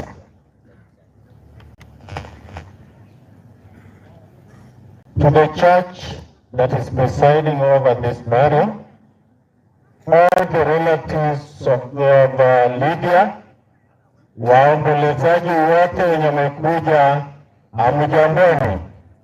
Labda ukiniona fanya tu hivi nione kama unanisikia, Bwana Yesu asifiwe. Mimi naitwa Yogo, mimi ni katibu wa KUPPET Homa Bay County. Kuanzia 1994 until 1998. So I really feel the loss because we have lost one of the members of our alumni. Na tumekuja watu wengi sana kutoka Maseno. As my brother has just mentioned, the heinous act is condemned and we condemn it in the strongest terms possible. We want the people who did that one to be brought to book. Tumekuja na watu wengi hapa, niko na Okola, who is coordinating some collection for all the Maseno alumni. Atawasalamia dakika moja, alafu nimalize hapo. To the church, my friend Don, the family, on behalf of Maseno University alumni, we are so many, and I don't want to hijack the program. We say sorry to the family. We are still one family. We were in college the other day. It was like 22 years ago, but it looks like yesterday. So to the family, poleni sana. Ndugu yangu Don, pole sana, tulisoma na wewe. You even married Lydiah when you were aware. We are together with you. The unity of Maseno is still there. KUPPET power is also with you, and we are going not to rest until we see that something is done about the family.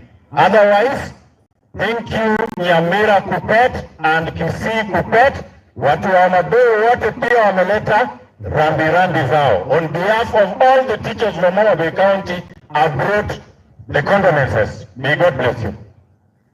Asanteni sana, the welfare moja, then wengine they will just salute.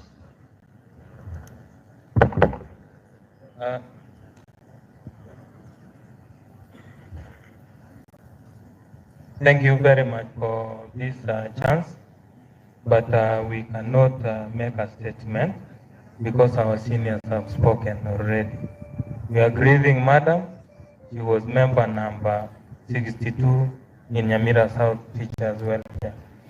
Motuka Cyrus, the secretary, Nyamira South, Nyamira Boys Secondary School.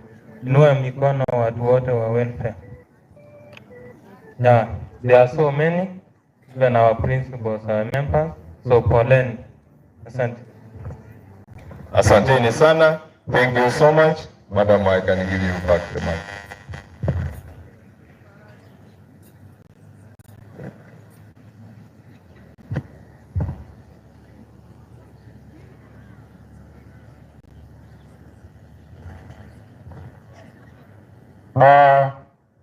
Now that the teachers have spoken, we have our education officers present who have come particularly from Nyamira. I have seen our county director of education present. I would wish that we come forth, CD, Teacher Service Commission officers who are here, kindly come forward. Oh, I am sorry. I had not seen the regional director. I'm sorry. Karibu.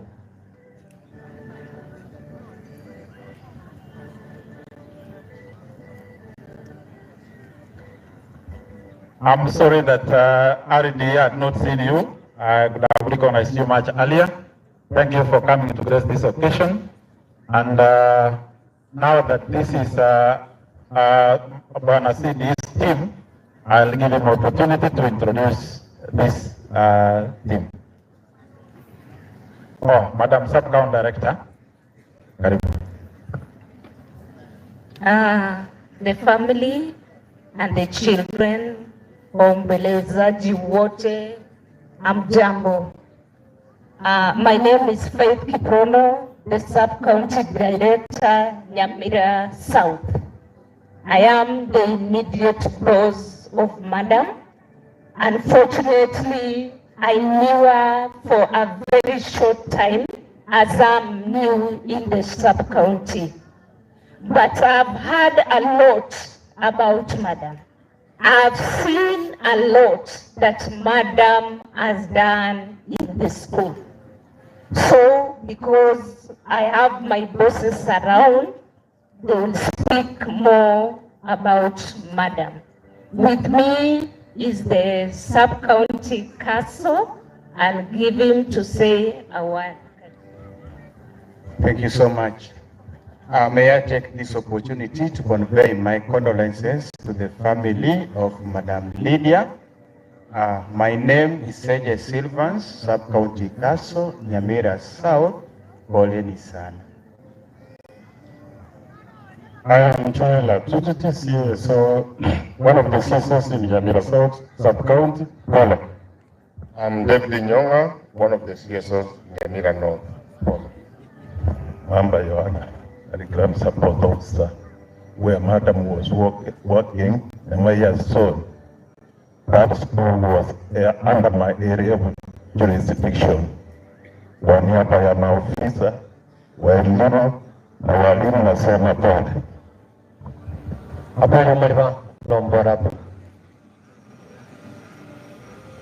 I welcome the TSC director, who will in turn welcome the Okay, thank you very much, the family. Well, as education fraternity, we have come to condole with the family. It was something very sad.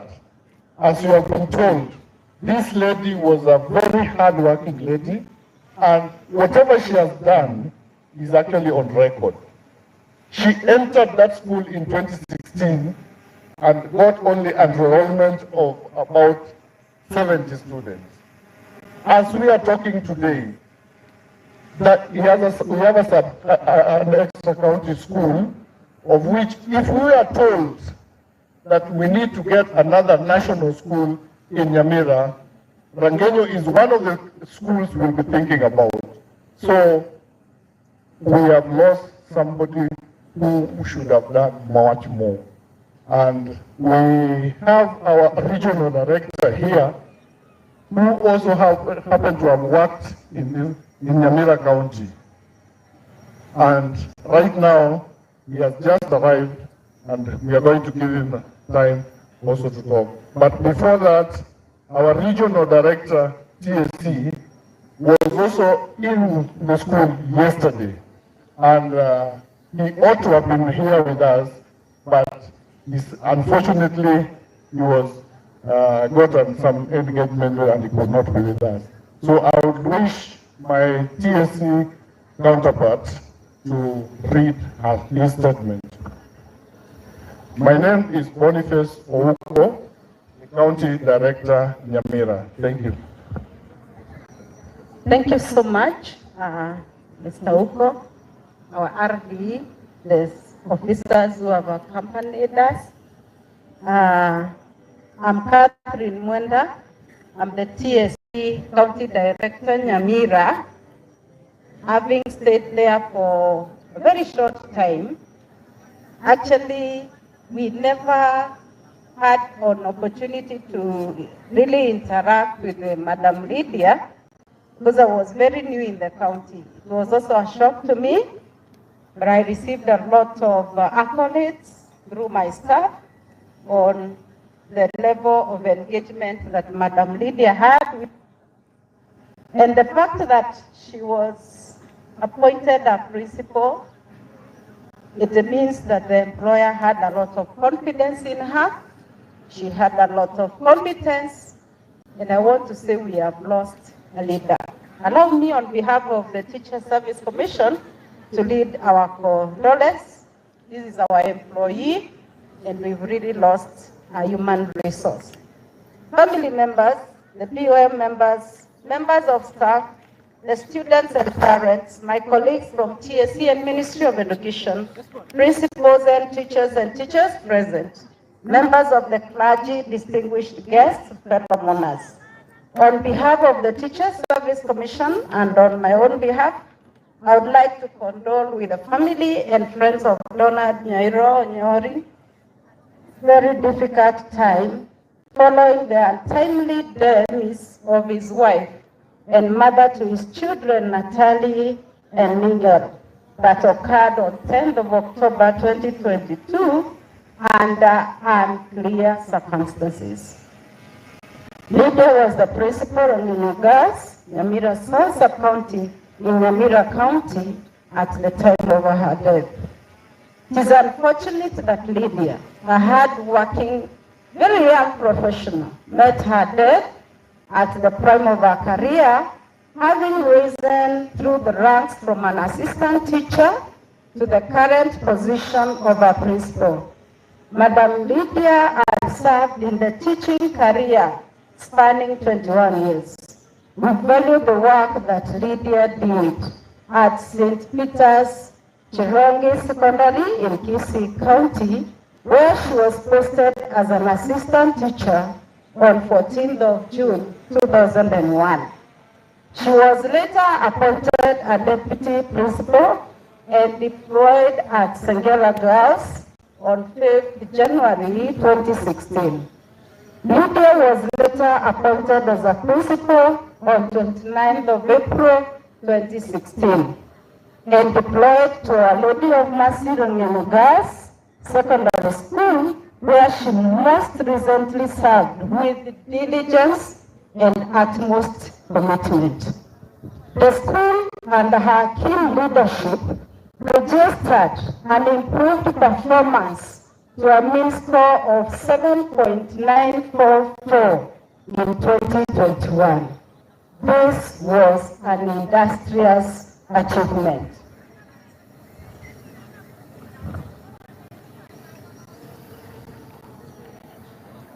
As the employer, Teacher Service Commission appreciates the service rendered by Lydiah as she spent most of her career molding, mentoring, and inspiring the Kenyan child in our schools. Like many of the principals, head teachers and teachers represented here today, Lydiah spent every single day sacrificially for the sake of our children. It is for that reason that we feel the loss the family and specifically her children are going through. The cruel arm of death took away one of the best in our teaching fraternity. We are, however, confident that God will give the family fortitude and grace to bear the loss as He serves them with justice and innermost peace. On behalf of the Commission, I once again convey our heartfelt condolences to the BOM members, students, staff members, and parents of Rangenyo Secondary School, parents of Lydiah, brothers, sisters, uncles, cousins, our spouse Donald Onyoni, and children Natalie and Miguel, as they gather to bid Lydiah the final farewell. The loss was sudden, but God is the only refuge and assurance at a time like now. May the Almighty God grant you strength and courage to withstand the loss. May God rest her soul in eternal peace. So allow me, ladies and gentlemen, to invite our boss, who is the Regional Director of Education, to give his word of condolence. Karibu sana, Director. Thank you. On behalf of the Ministry of Education, more specifically Nyanza region, I'm here to join others in condoling with the family. Lydiah, I knew her when I was in Nyamira as the County Director of Education, and I want to confirm what the earlier speakers have said.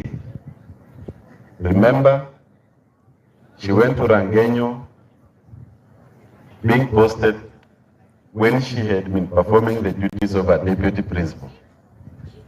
And Rangenyo at that time had collapsed.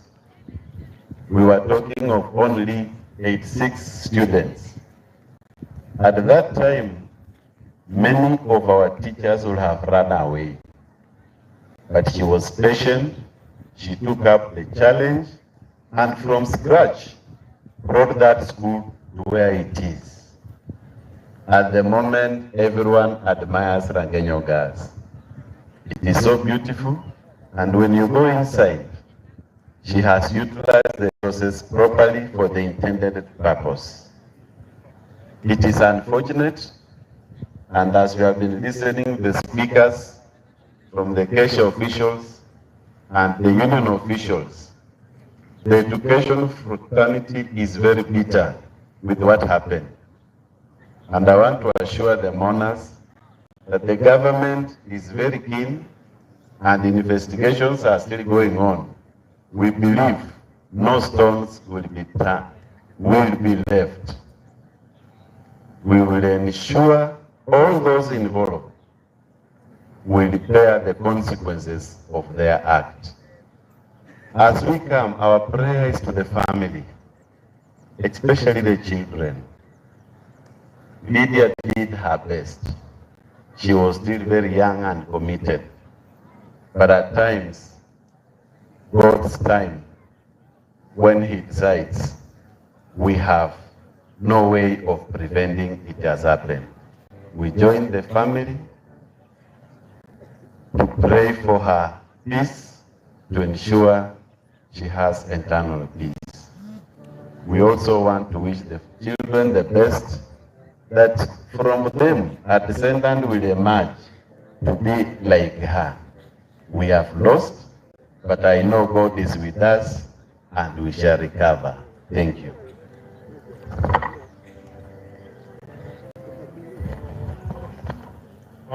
Thank you, directors, for being with us.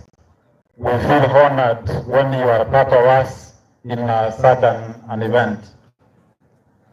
Sasa kwa familia, ningependa kumsema ya kwamba wale principals ambao tumetoka Nyamira na wengine ambao wako kwa timu zingine waliungana pamoja kwa minajili ya kwa masishi, na tukasema ya kwamba watoto wa Lydia wataangaliwa vile familia hao principals pia wataingiza mkono wao kidogo ili hao watoto waweze kumaliza masomo yao vizuri. So all the collections that the principals have made, we are going to have them together with what we have collected from the welfare, from Kupet, from Kaspa. Tutaweka kwa akaunti moja na hizo zote zitatumika kwa elimu ya hao watoto, iendeshwe mpaka watoto wafikie mahali watahitaji kufika. That is what we have done as a principal. Thank you, principals, for the work you have done. Thank you, the teachers from welfare. Thank you, Kupet, and every other team that came to the rescue of this family. I have seen our CP chairman coming. I don't know whether we leave him time, but maybe in a minute, because now that we have the church is yet to come, CP chair kindly, now that you are here. I'm sorry for ambushing you, but now that you have arrived, yeah, thank you. Karibu. Asante. Kwa familia na wenzetu wote ambao tumekuja kuomboleza, nami nataka kusema pole kwa kifo cha madam. As I came in, the regional director was speaking and he said all the things that I would have said. Madam came to Nyamira, found a school that was on the deathbed and transformed it to one of our best schools. She has left a legacy and we are proud of her. She has passed on when we needed her most, lakini hayo tunaachia Mungu. Kwa hivyo nataka kusema pole sana kwa familia na pole kwa educational fraternity yote ya Nyamira, ya Gusii, ya Kenya. We have lost a beacon, but the Lord knows why it happened at this time. For the family, it is painful, but be proud that Madam left a legacy, and we are proud of her. Asante sana kwa niaba ya watu wote wa Nyamira, the entire educational fraternity in Nyamira, wale ambao wangefika hapa, pokea pole zetu. Asante sana na Mungu awabariki. Thank you. Jina langu ni Charles Nyandusi, Chairman wa County Education Board, Nyamira. Asante. Thank you so much. We are moving towards the end of the program. Vile tulisema principals collections, I believe Madam Lydia, apart from the union welfare, there might have been other welfares where Madam Lydia was a member. We want to see whether they are present. Welfares, while Madam Lydia was a member. Apart from alumni. Thank you so much. At this time, I want to usher in a Nairobi team. Nairobi team. Kipindi imebadilika. We are now almost under church. Nairobi team. Motomwa Nairobi team.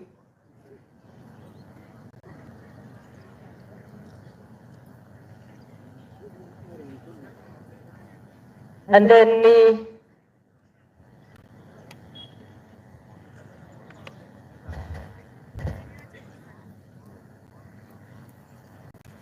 Alafu staff ya our brother Mukae Chonjo. Thank you, Madam Principal. To our visitors who have come to condole with us, we welcome you. We don't have much to say.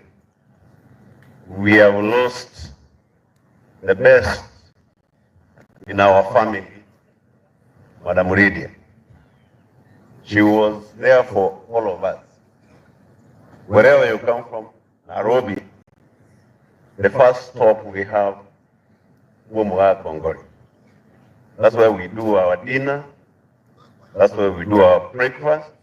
And the person who used to cook for us is Madam Lydia. We appreciate our best moments we had together, but we allow God's wish to be done. Thank you so much, everyone.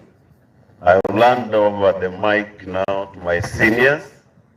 I'll start with the Ambassador Sagini, and then we'll go that order. Thank you. Mine is to pass my condolences to my grandfather and my uncle for the loss of my aunt. We pray that my cousins will grow to take over from their great mother. Asante. Thank you. My name is Philip Oyaro. I'm a family member. Lydia was my cousin. The person we have known for many years who has done for us very many good things. We don't have much to say, only to ask the church to pray for us through this hard time. Thank you. The family, all protocols observed. I think I want to take this opportunity to kutoa rambirambi kwa familia, to my brother Don.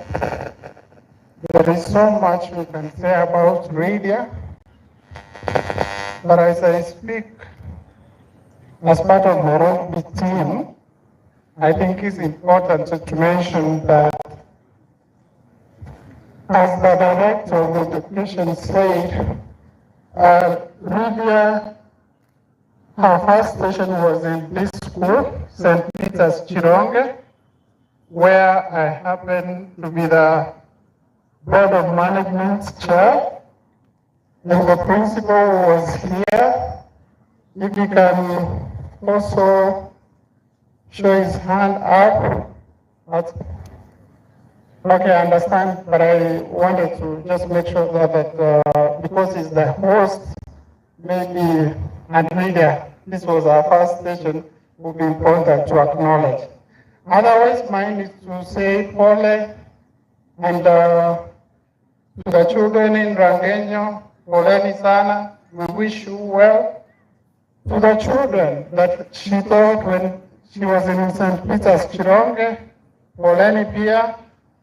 Jamii ya Chironge, walimu, wazazi, Parents Association, familia yote ya hii Chironge Village, tunasema pole na tunamwombea Mungu aweke roho yake mahali pema peponi.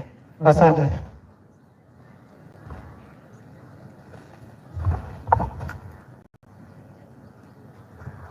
Thank you so much, staff wa Nyairo. Tafadhali tuharakishe. Nyairo's staff. You come forward. I request Mr. Nyairo to join you. Tuharakishe.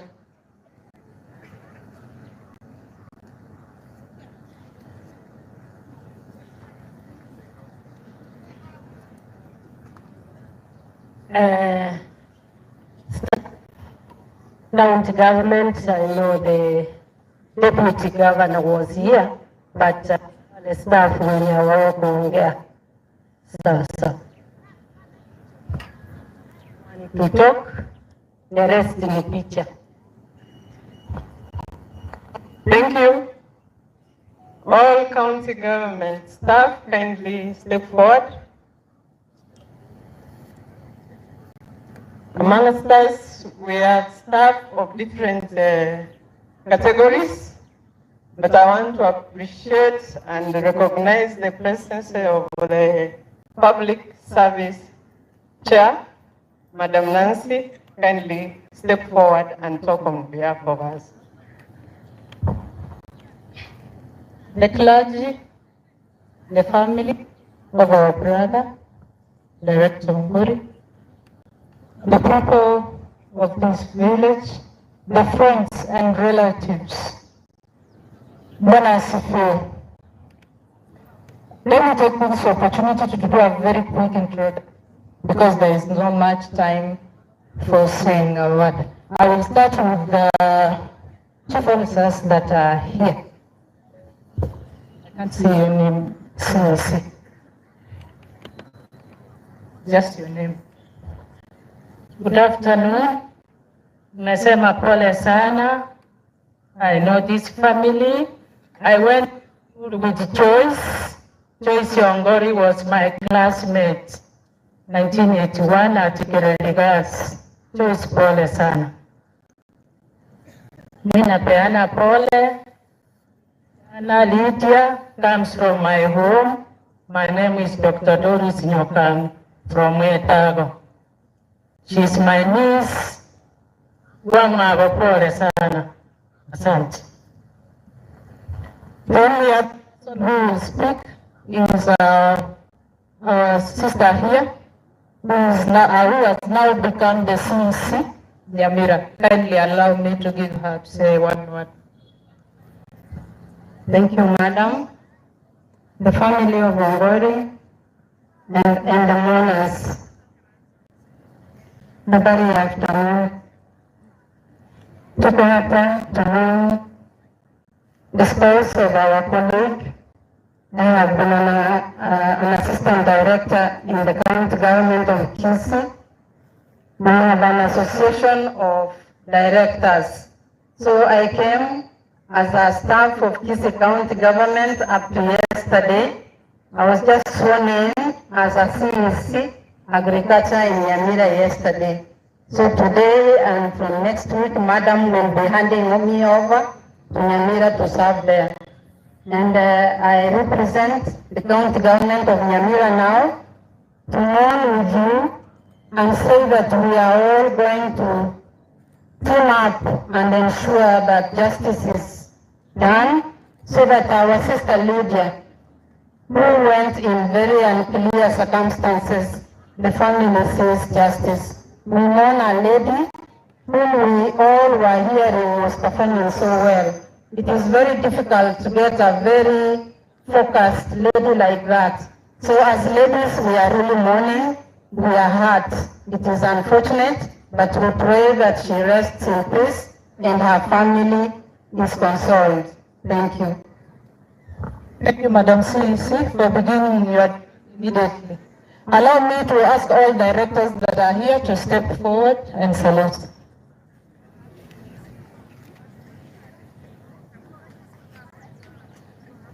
Kindly salute, then one of you will remain behind and will say a word later on.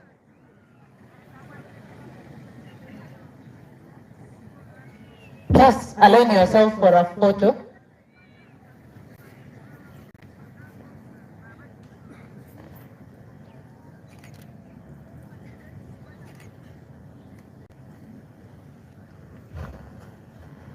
The county government workers of Kisii have an association that is called Enyakwana.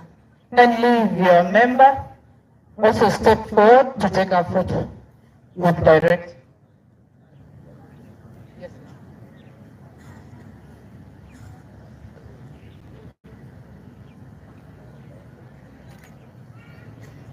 The patron can say a word because director is a member of that welfare. Thank you, Madam Chair. Monas, our brother Director Ngori, we are together. We are here to mourn with you. We pray for you and your young family and the larger family of Mr. Ngori. Daktari wa siku nyingi ambaye tumemjua kule Karoka. May God bless you and may God give you solace and courage to overcome this tragedy. May God bless you. Last but not least, kindly the rest of us can wave to the congregation. Then those of us who work directly in the executive under Director Ngori kindly remain behind.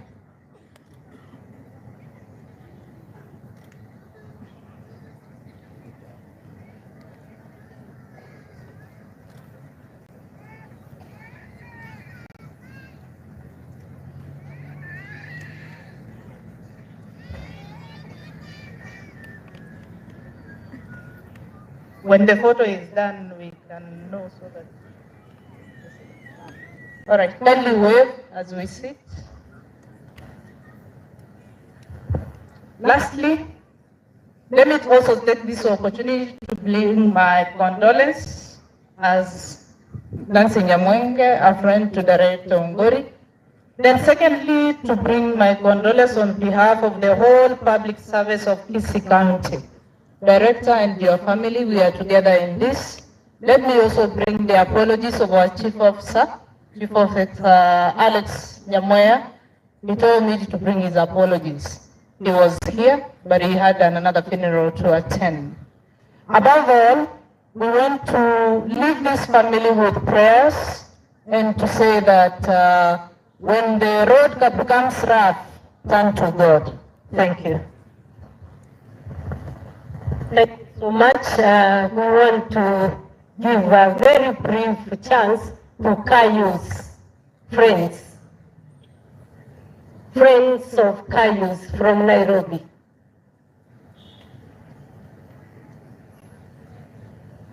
Just one word from one. Friends of Kayu's.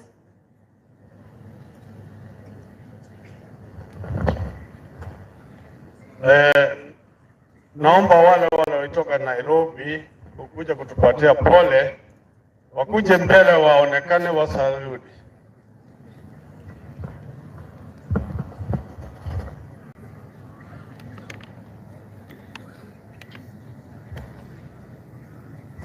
I request that Mzee Kayus ungesimama picha ingie na wewe na hao mmoja wewe.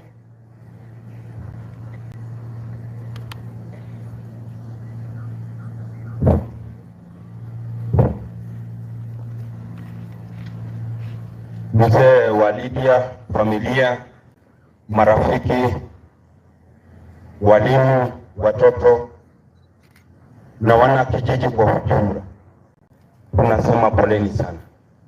Kwa mmoja tumekuja kumpatia pole mzee Onyoni na familia yake. Yangu tu nitasema kitu kimoja. Lydia, she is a testimony and she is a pillar. What everybody have not said, Lydia, she is a product of tourism. Sisi ni watu wa utalii